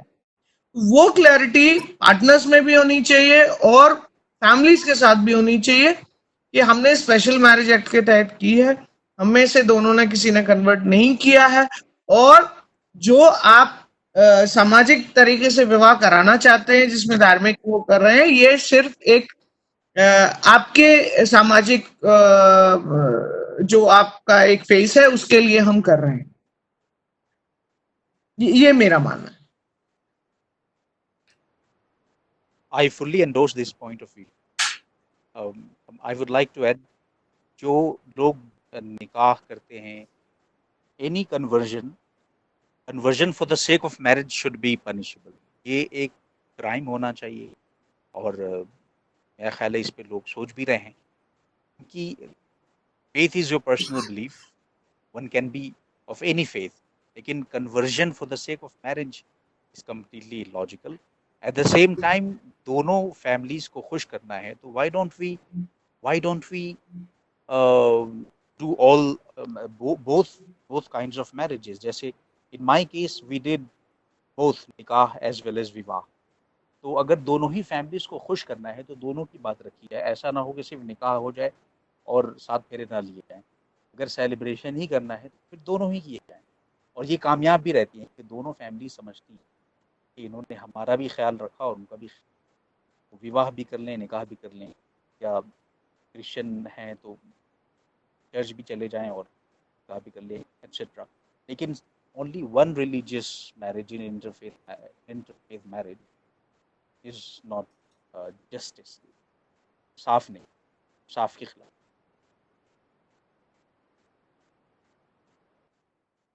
नहीं, मुझे इस पे ये कहना है कि देखिए, दोनों करें तो वो ठीक है, आप बैलेंस करने के लिए कर रहे हैं, लेकिन स्पेशल मैरिज एक्ट में सोलमनाइज या रजिस्टर जरूर करें, क्योंकि बाद में क्या होता है कि अगर कोई खुदा ना करे डिस्प्यूट होता है मैरिज में, तो उस मैरिज सर्टिफिकेट को नल एंड वॉइड कर दिया जाए, तो उससे रिलेटेड लीगली जो है सारे जो चैलेंजेस होंगे वो खड़े हो जाए। तो इसलिए चाहे वो बाद में करें चाहे पहले करें, उसको स्पेशल मैरिज एक्ट में जरूर ले जाएं, उसको रजिस्टर करें। और दूसरी चीज, मैं एक चीज पे ध्यान दिलाना चाहूंगा कि ज्यादातर लोगों ने कहा, और ये मानते भी और हम भी मानते हैं कि अपने विचार स्ट्रांग होने चाहिए और अपने विचारों के लिए खड़ा होना चाहिए और लड़ना चाहिए, क्योंकि विचारों की लड़ाई है। लेकिन हकीकत ये है कि हमारे पास 99% वो लोग आते हैं जो विचार को लेकर के नहीं आते हैं, जो कि सिर्फ प्यार को लेकर के आते हैं, और जो उस वक्त प्यार कर बैठते हैं और उसके बाद फिर वो सोचते हैं बाकी सारी चीजों, है ना। तो हकीकत ये है, जिनको जरूरत है, जो वैचारिक रूप से बहुत स्ट्रांग है, वो धनक जैसी ऑर्गेनाइजेशन के पास आएंगे भी नहीं। वो बाद में आते हैं, वो सोचते हैं कि हाँ ठीक कर रहे हैं, हम आपके साथ इस काम में जुड़े हैं। मिसाल के तौर पर मैं अपना मिसाल दूं, मैं बहुत कोई सोच विचार के साथ इसमें नहीं आया। मैंने शादी हो गई, चीजें होती गई, और क्योंकि ऐसे लोगों के बीच में ऐसा इत्तेफाक रहा कि ऐसे लोगों के बीच में उठता बैठता रहा, मेरा बैकग्राउंड ऐसा रहा, तो एक सोच बन गई मेरी, है ना। तो ऐसे मेरा मानना है कि अभी भी 70% 80% वैसे ही लोग होंगे जो कि बिना विचारधारा के आएंगे, और बाद में क्योंकि आपस में कॉन्फ्लिक्ट होंगे तो उसको लेकर के फिर वो परेशान होंगे और उनकी एक आइडियोलॉजी बनेगी, वो धीरे धीरे बनेगी, ग्रेजुअली डेवलप होगी।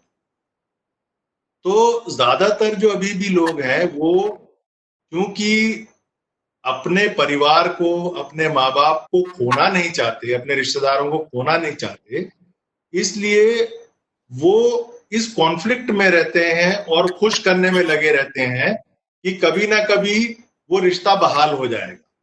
लेकिन वो रिश्ता कभी भी बहाल अगर हुआ तो वो उन्हीं की शर्तों पे होगा, आपकी आइडियोलॉजी, आपकी सोच खत्म हो जाएगी और आपको बहुत बड़ा कॉम्प्रोमाइज करके जीना पड़ेगा, और पूरी जिंदगी, जैसा मयूरी कह रही है, पूरी जिंदगी आपको इस पश्चाताप में, ना, इस पूरे गिल्ट में जीना पड़ेगा कि मैं क्या कर बैठी या क्या कर बैठा। तो ये संवाद भी चलाने का हमारा मकसद यही है कि सोच जो है बनती है, सोच ऐसी नहीं है, और बन गई तो ऐसा नहीं है कि बदलती नहीं है, बदलती भी है। तो इसलिए ये संवाद चलाने की प्रक्रिया, और बहुत सारे लोग अभी भी जो इसमें जुड़े हुए हैं, या तो वो शादी करना चाह रहे हैं या कर चुके हैं और अभी इस कॉन्फ्लिक्ट से गुजर रहे हैं। तो मुझे लगता है कि इस पूरी संवाद से वो एक सोच, नई सोच, एक नई समझ मिल रही है। ये भी समझ में आ रहा है कि ऐसी सोच वाले और तमाम लोग हैं जो जी रहे हैं जिंदगी। तो ये संवाद इसीलिए बहुत ज्यादा महत्वपूर्ण है। जी जी बिल्कुल आसिफ जी, इस तरह के संवाद बहुत अहमियत रखते हैं उन जोड़ों के लिए जो अभी इस प्रक्रिया से गुजर रहे हैं। और शादीशुदा जोड़ों के भी जिंदगी में मुझे लगता है कि बहुत बार धर्म की जब बात आती है, रीति रिवाजों की बात आती है, या इस तरह के मुद्दे उठते हैं, तो कहीं ना कहीं जीवन में आपके प्रभाव पड़ता है, हलचल आती है। तो इस तरह की बातचीत से वो डाउट्स क्लियर होते हैं, एक समझ बनती है। आप जैसे सीनियर जो कपल्स हैं उनके अनुभव से हम लोग सीखते हैं। तो ये संवाद का जो तरीका है ये काफी कारगर है। बाकी कोई और साथी अपना बात रखना चाहे, सवाल अगर उनका है या कोई कमेंट वो इस पे पूरे डिस्कशन पे देना चाहते हैं, तो आप बोल सकते हैं। आप अपने आप को अनम्यूट कर लीजिए और फिर आप अपनी बात रख सकते हैं। मैं यही कहना चाहती हूँ कि ये संवाद, डायलॉग हर जगह पॉजिटिव होता है। यहाँ मतलब उसका रिजल्टेंट कहीं ना कहीं पॉजिटिव होता है। जहाँ भी डायलॉग का स्पेस होता है, मतलब चीजें सुधारी जा सकती है, चाहे वो कपल्स और फैमिलीज में हो या यहाँ धनक के मेंबर्स के बीच में हो। इससे वी लर्न अलॉट। जो सवाल मैंने शुरू में किया था, मैंने आज के सेशन से और थोड़ा अपने एक्सपीरियंस से यही सीखा है, और यही मैं जो नए कपल्स हैं उनको कहना चाहूंगी। हमारे सीनियर मेंबर्स ने काफी वही बात रिपीट करी है कि रिचुअल्स रिलीजन नहीं है। सबसे पहले तो ये खुद को समझाना है। जब हम समझ जाते हैं कि हाँ, ये कहीं ना कहीं हमारी भी प्रॉब्लम होती है, सिर्फ हमेशा बड़ों की नहीं होती है। अगर उन्होंने कह दिया बिंदी लगाना है या नहीं लगाना है, तो वो हमारे लिए बड़ी वो हो जाती है बात की, नहीं मेरे रिलीजन में तो लगाई जाती है। Now there are two things कि एक तो वो रिलीजन में नहीं लगाना इसीलिए मुझे नहीं लगाना, या वो लोग कह रहे हैं इसलिए नहीं लगाना, या मुझे किसी भी उनकी बात को, किसी भी रिचुअलिस्टिक बात को एक्सेप्ट ही नहीं करना। जैसे कि रानू ने बहुत साफ साफ कहा कि शादी अगर आप कर रहे हैं, हमने भी देखा है कि बहुत बार रिलीजियस मैरिजेस करनी पड़ जाती हैं। ठीक है, अगर आप अपने फैमिलीज को एक्सेप्ट, मतलब आपकी फैमिलीज आपको एक्सेप्ट कर रही हैं, वेरी गुड। लेकिन ये ध्यान रखना होगा वहां पे कि रिचुअल जो है वो शादी सबसे बड़ा रिचुअल है। If we give in to that कि हाँ चलो हम कर लेते हैं, तो बहुत जरूरी हो जाता है कि उस रिचुअल में जाने से पहले एक बार पेरेंट्स के साथ डायलॉग हो जाए कि इसके बाद कुछ नहीं कहा जाएगा, किसी चीज पे टोका टाकी नहीं होगी, नाम बदलो, कपड़े बदलो, ये बदल, बोलने का तरीका बदलो, तो गले से ताबीज उतारो, एनीथिंग, है ना। अगर वो डायलॉग नहीं हुआ है तो कहीं ना कहीं आप अपने आप को ग्रिप में डाल रहे हैं। और बिलीव मी, रिलीजन परेशान नहीं करता है, रिचुअल्स परेशान करते हैं बहुत ज्यादा। तो रिचुअल्स में जितना नहीं फंसेंगे उतना लाइफ स्मूथ होगी। अगर आपस अकेले रह रहे हैं तो इतनी ज्यादा प्रॉब्लम नहीं आती है, क्योंकि as I said religion never creates a problem. अगर जॉइंट फैमिली में रह रहे हैं तो ऑफ कोर्स अपने अपने पेरेंट्स को अगर आप एक्सेप्ट करना चाहते हैं, जो कि सभी चाहते हैं कि मेरे पेरेंट्स मान जाएं, तो ये अपनी अपनी लेवल पे करना होगा। ये नहीं कि मैं अपने इन लॉ से लड़ रही हूँ, मेरे को अपने पेरेंट्स से लड़ना होगा इस चीज के लिए कि my husband will not do it, and मेरे हस्बैंड को अपने पेरेंट्स से लड़ना होगा कि my wife will not do it. तो ये मैंने आज के मैसेज से भी यही सीखा है। So thank you. जी Shabana, thank you so much, आपने अपनी बात रखी। कोई और साथी? नहीं, वो एसआई साहब ने, एसआई थे ना, सब इंस्पेक्टर साहब, उन्होंने कुछ बोलना चाहा था, सारिम इकबाल ने। तो ये तो पुलिस वाले ही दिखते, वो तो हर जगह पुलिस वाले ही दिखते हैं। नहीं सर, पुलिस वाले नहीं है सर, ये आर्मी में है सर। जैसे कि ये अभी हम लोग हैं ह्यूमैनिटी और ये बड़ी बड़ी बातें करते हैं, बट हम जिस बैकग्राउंड से आते हैं, फैमिली हमारी जो है वो तो सिर्फ एक ही चीज़ जानती है वो यहाँ रिलीजियस में ऐसा लिखा हुआ है, ये ऐसा लिखा हुआ है। तो इसमें जो है फिर हम तो मतलब हमने बड़ी बड़ी बातें कर ली और बड़ा मतलब दोस्तों में बातचीत कर लेते हैं, बट वहाँ जब आता है तो हम जो बात करते हैं उनका वो होता नहीं, गेम ही दूसरा है। तो यहाँ हम जो है फुटबॉल खेलते हैं, वो लोग वहाँ क्रिकेट खेलते हैं। तो इसको कैसे मैनेज किया जाए sir? Can I respond to this, Sumit? Sure. हाँ, सारिम इकबाल जी, देखिए बहुत बड़ा मैच तो आपने शुरू कर दिया है पहले ही। आपने इंटरफेथ लव मैरिज की है, प्यार किया, इश्क किया, तो बहुत बड़े कहते हैं कंपटीशन में या टूर्नामेंट में तो आप पहले ही घुस गए हैं। अब आप आके गेम चूज करेंगे तो प्रॉब्लम हो जाएगी। तो अपनी कमर बांधने की जरूरत है। आपने जो बात कही है वो बिल्कुल सही है कि यहाँ बैठ के बड़ी बड़ी बातें करना बहुत अलग है और सोसाइटी बहुत अलग है। लेकिन जो लोग बड़ी बड़ी बातें कर रहे हैं, जैसे मेरी 15 साल की शादी हो गई, 20 साल का अलायंस है मेरा, लेकिन यकीन मानिए मैं भी एक बहुत छोटी यूपी की फैमिली की से मैं बिलोंग करती हूँ, है ना, जहाँ पे आज भी सास मेरी सीधे पल्ले की साड़ी पहनती है।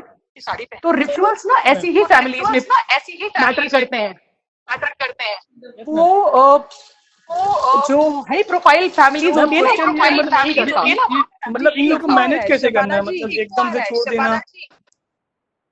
ये अगर आपने चूज कर लिया है कि आपको दूसरे के इंडिविजुअल डिफरेंसेस को मद्देनजर, मतलब उसके एक्सेप्ट करते हुए उसके इंडिविजुअल डिफरेंसेस को शादी करी है, तो फिर वो आपको लड़ाई वो लड़नी पड़ेगी, है ना। अब ये कि कैसे किया जाए, ये हर घर में एक अलग मसला है ना। डायलॉग से आपको आज थोड़े बहुत पॉइंट्स जरूर मिले होंगे कि कैसे किया जाए, है ना, कि रिचुअल्स सबसे पहले अपने पेरेंट्स से आप लड़िए, उनसे उनके पेरेंट्स से वो लड़े कि नहीं भैया ये नहीं होगा, है ना, वो जैसी थी वैसी रहेगी। तो ये लड़ाई लड़े बगैर कुछ हासिल हो जाए वो पॉसिबल नहीं है। तो रास्ता टेढ़ा है और अब आप उसे भाग नहीं सकते हैं। मुझे ऐसा लगता है ये लड़ाई में थोड़ा बहुत हेल्प मिल सकती है, मतलब क्या लॉजिक्स देना है क्या? शरीम, इस बारे में पिछले दो जो सेशंस हुए थे तो उनमें काफी बात हुई थी कि हम किन बातों को रखें और किस तरह रखें।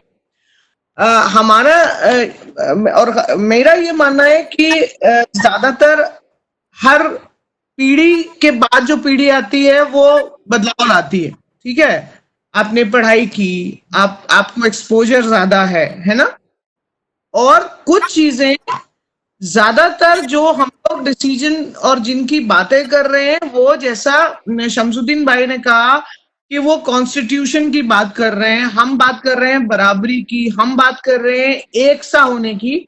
तो जब आप कुछ चीजें एक्सेप्टेबल होती हैं जहां तक कि सेलिब्रेशन का पार्ट होता है, ठीक है ना, जैसे दिवाली में दिए जलाना, ईद पे सेवैयां खाना, सेलिब्रेशंस और ये जो डाइवर्सिटी है ये तो हमें एनरिच करती है। लेकिन जो रूढ़िवादिता है या जैसे शबाना ने बोला मंगलसूत्र की बात है या सिंदूर लगाने की बात है, ये सब कहीं ना कहीं बराबरी के और हक की बातें करते हैं, वहां से मैच नहीं करता हमारी वैल्यू सिस्टम। तो इसके बारे में आप हमेशा इस बात को आगे रख सकते हैं, क्योंकि वो मूल्य हैं जिनमें तर्क की जरूरत नहीं है, वो यूनिवर्सल वैल्यूज है। ठीक है, तो जैसा शमसुद्दीन ने भी कहा कि भाई हमारा संवैधानिक अधिकारों की तो हम बात कर ही रहे हैं, लेकिन तो एक यूनिवर्सल वैल्यूज है, वो कभी भी कॉन्ट्राडिक्शन में नहीं है। ठीक है, और दूसरा पार्ट रिचुअल्स का एक और बहुत अच्छा पार्ट है जो सेलिब्रेशन वाला पार्ट। मुझे लगता है कि हर चीज में हमको काउंटर इसलिए नहीं करना पड़ता अगर हम सेलिब्रेशन को सेलिब्रेशन की तरह देखें और उससे जो रिलीजियस या जो उसका रिग्रेसिव रूप है उसको हम अवॉइड करें। हमने पिछली बार जब ये पहला सेशन हुआ था तो हमने ये बात की थी कि भाई जैसे मैं अपना ये एग्जांपल दे रही हूँ कि रक्षाबंधन जो है वो कहीं से भी वो बहुत ही रिग्रेसिव तरीके से उसका हम देखते हैं, क्योंकि वो भाई चाहे छोटा हो उसको राखी बांधना है और लड़की की रक्षा करनी है, लेकिन हम अगर उसको लव एंड केयर और सिबलिंग्स की तरह देखें और बच्चे एक दूसरे को राखी टाई कर सकते हैं, मेरी दोनों बेटियां वो भी करती हैं, मेरा भांजा है वो भी तो जो बदलाव है, और जैसे अभी ये बात हुई कि बकरीद पे हम सेक्रीफाइस नहीं करते लेकिन हम ब्लड डोनेशन करते हैं, तो कहीं ना कहीं सारे रिचुअल्स में भी बदलाव लाना नई सोच के साथ वो जरूरी है। या मैं ये कहना चाह रहा था कि secularisation of rituals and celebrations की जरूरत है। धनक ये काम कर सकता है कि जितने भी रिचुअल्स हैं उन सब का एक एसेंस तलाश करने की हम कोशिश करें। अभी जो सारिम इकबाल साहब की प्रॉब्लम थी तो उसका भी यही सोल्यूशन होगा, क्योंकि आपने इतना बड़ा गेम शुरू कर ही दिया है, इतनी बड़ी जंग का आगाज कर दिया है, तो फिर आप पीछे ना जाएं। माँ बाप को से लड़ने की तो जरूरत नहीं है, बल्कि उन्हें समझाने की खुद आपको भी थोड़ी मेहनत करनी पड़ेगी। You have to read, you have to study. जो कुछ वो कह रहे हैं कि नहीं हमारे मज़हब में नहीं है, हमारे इस्लाम में नहीं है, तो आप अगर थोड़ी सी मेहनत करें और देखें तो आप उन्हें समझा सकते हैं। कुरान और स्क्रिप्चर से, हदीस से बता सकते हैं कि नहीं ऐसा हुआ है, और जो मैं कर रहा हूँ उसमें there is nothing unislamic, there is nothing against the Quran. तो अगर हम खुद भी अपने अपने फेथ ट्रेडिशंस के एसेंस को तलाश करें और रिचुअल्स को अलग रखते हुए, तो कहीं ना कहीं हम ये जंग जीत सकते हैं। और जैसा कि रानू जी ने कहा कि सारे रिचुअल्स और सारे सेलिब्रेशंस की एसेंस को हम, यानी बकरीद है, बकरीद में कुर्बानी का जो मकसद है वो यही है कि आप अपनी कुर्बानी पेश करिए, जानवरों की कुर्बानी नहीं, अपनी खुद की कुर्बानी। तो ब्लड डोनेशन इससे बेहतर कुछ भी नहीं हो सकता। इसी तरीके से हर रिचुअल्स में हम कोई ना कोई उसका एसेंस तलाश करके, रिप्लेस करके, धनक कैन डू दैट। धनक ये प्रमोट कर सकता है और मोबिलाइज कर सकता है कि हर सेलिब्रेशन में कौन सा एसेंस है उसको प्रमोट किया जाए। That's it. आसिफ भाई के लिए ये सलाह, मुझे लगता है आसिफ भाई कई बार बोल चुके हैं कि हमें जो है इस तरह का कार्यक्रम करना चाहिए जिसमें जो लोग हैं वो ज्यादा से ज्यादा शरीक हों, तो ये भी सुझाव लिया जा सकता है। कोई और साथी जो अपनी बात रखना चाहें? अगर मैं धनक से मिला उसके पहले तो मैं बहुत ज्यादा डरा हुआ था। मैं सोच रहा था मैं एकदम अकेला हूँ इस दायरे में, इस फील्ड में, जैसा मेरे साथ हो रहा था। लेकिन जब मैं धनक से मिला तो बहुत पॉजिटिविटी है, बहुत सारा कॉन्फिडेंस आया। आज के सेशंस में बहुत कुछ सीखा। सर एक मेरा छोटा सा सवाल ये था, मैंने टेक्स्ट किया था लेकिन शायद सर को आवाज मिली नहीं थी आपकी, तो वही मैं दोबारा रिपीट कर रहा हूँ कि जैसे इंटरफेस मैरिजेज होती हैं, जैसे कि मैं एससी कम्युनिटी से बिलोंग करता हूँ, जो मेरे साथी हैं वो मतलब मुस्लिम कम्युनिटी से हैं, तो हमारे पेरेंट्स के साथ साथ उनके पेरेंट्स को भी ये लगता है कि वो कुछ धर्म के विरुद्ध काम कर रहे हैं। समाज के विरुद्ध तो है ही है, वो धर्म के अगेंस्ट भी है। उसको कैसे डील किया जाए?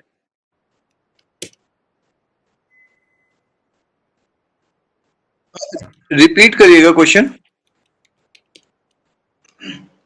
सर क्वेश्चन ये है कि जब दो मिक्स मैरिज की बात आती है, इंटरफेस कोई कपल होता है, तो उसमें दो जो पेरेंट्स होते हैं दोनों कपल्स के, उनको ये लगता है कि वो कुछ धर्म के विरुद्ध काम करते हैं। जैसे हिंदू धर्म से हुआ तो ये हमारे धर्म में अलाउ नहीं है, या मुस्लिम में हुआ तो ये बोले तो ये जायज नहीं है। तो इसको कैसे सर डील किया जाए कि नहीं हमारे धर्म में इसकी इजाजत है और ये धर्म के विरुद्ध नहीं है? कुछ ऐड करना चाह रहा हूँ। बेसिकली मुझे ऐसा लगता है कि हमारी कुछ आदतें होती हैं जो कि धर्म के विरोधी होती हैं। हर किसी की आदत, मतलब अगर आप देखोगे एक फैमिली मान के चलो जिसमें दो मतलब कोई दो, अगर आप किसी भाइयों को भी देखोगे तो वो एक जैसे नहीं होते हैं। कईयों की आदत मतलब एक एक्सट्रीम डिफरेंट होती है। कई लोगों को गिटार बजाने का शौक है किसी को, तो दूसरे को कुछ और होंगे। तो उसको भी कभी देखना चाहिए, मतलब कि हैबिट होती है किसी की और उसका बैकग्राउंड भी जुड़ा होता है, उसके फ्रेंड्स, उसके जो इंटरेस्ट होता है, वो सारी चीज मिलके एक पर्सनैलिटी बनती है। लेकिन हर इंसान को एक धर्म के हिसाब से देखना बहुत गलत है। तो ये वाली चीज डेवलप करना हमको पड़ेगा अपनी फैमिली में, कि किसी के लिए भी अगर आपने कोई फैसला ले लिया है, आपने शादी करी है, तो उस समय भी सोचा होगा तो कि मैं एक डिफरेंट फेथ वाले के साथ शादी कर रहा हूँ। तो उसमें आपको ये चीज जानना बहुत जरूरी है। सिर्फ जो हमारी पर्सनैलिटी है वो रिलीजन की वजह से नहीं, आज जो आप हो वो सिर्फ एक आपका मुस्लिम होने की वजह से मैं नहीं हूँ जो मैं हूँ, उसके पीछे बहुत सारे रीजंस हैं और बहुत सारे एक पाथ है जो मैं आज यहाँ पे हूँ। तो उसमें थिंकिंग, मतलब ये चीज होना बहुत जरूरी है। तो आप ये कह सकते हो घर में कि, या फिर ये सोच डेवलप करवानी पड़ेगी कि एक धर्म का होने वाला एक दो भाई भी उनकी पर्सनैलिटी डिफरेंट होती है।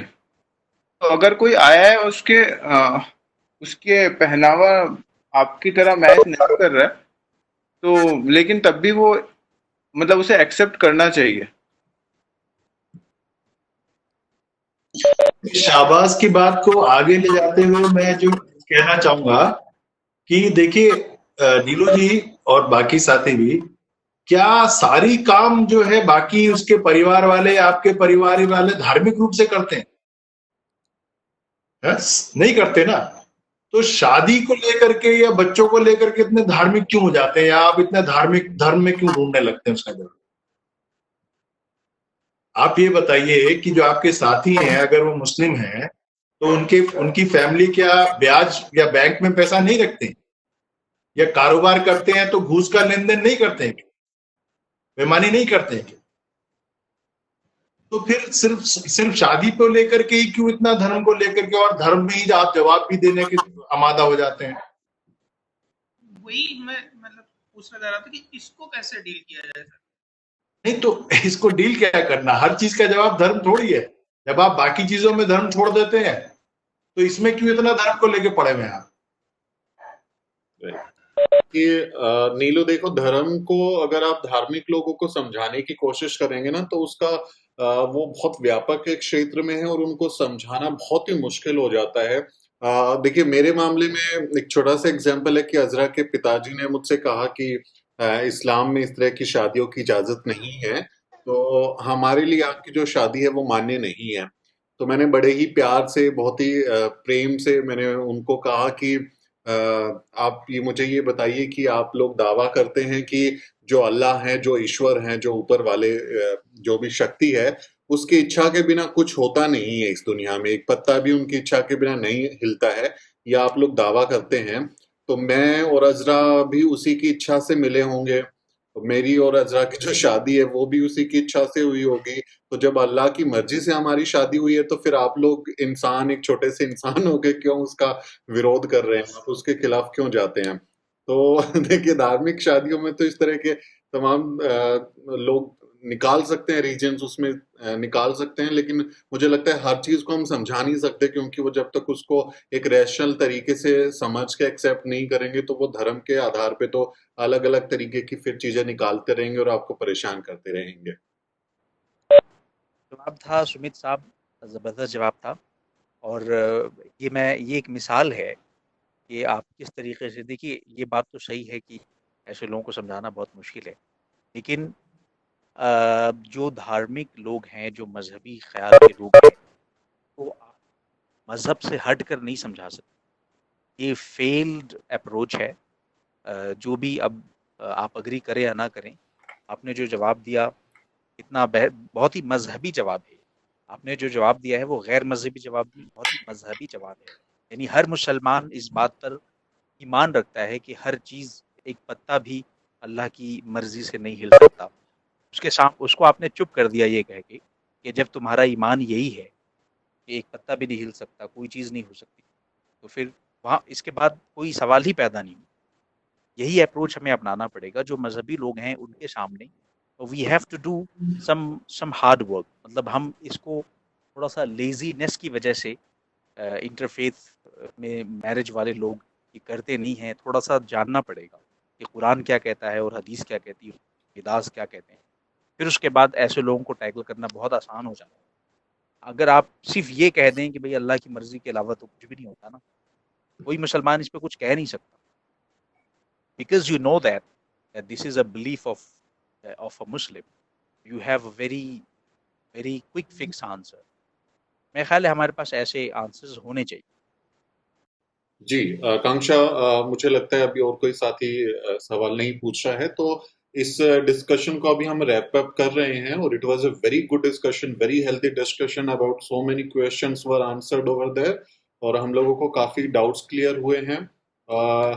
फिर किसी विषय पे हम लोग फिर से अगले हफ्ते कोशिश करेंगे कि किसी विषय पे बात हो, क्योंकि इफ्तार रमजान शुरू हो गए हैं और ये इफ्तार का समय है, तो हम लोगों को डेफिनेटली समय चेंज करना पड़ेगा, क्योंकि बहुत सारे हमारे साथी जो हैं या उनके पार्टनर्स जो हैं वो हो सकता है इफ्तारी में बिजी रहें, दिन भर से वो फास्ट रखते हैं, तो हम लोग उसका टाइम चेंज कर देंगे और हम लोग इसको डिस्कस करेंगे कि इसको किस तरह से लिमिट किया जाए। आप सबका बहुत बहुत शुक्रिया। Thank you all. Thank you, Sumit. You were a wonderful host. With migraine pain. Thank you so much. Thank you so much. Thank you.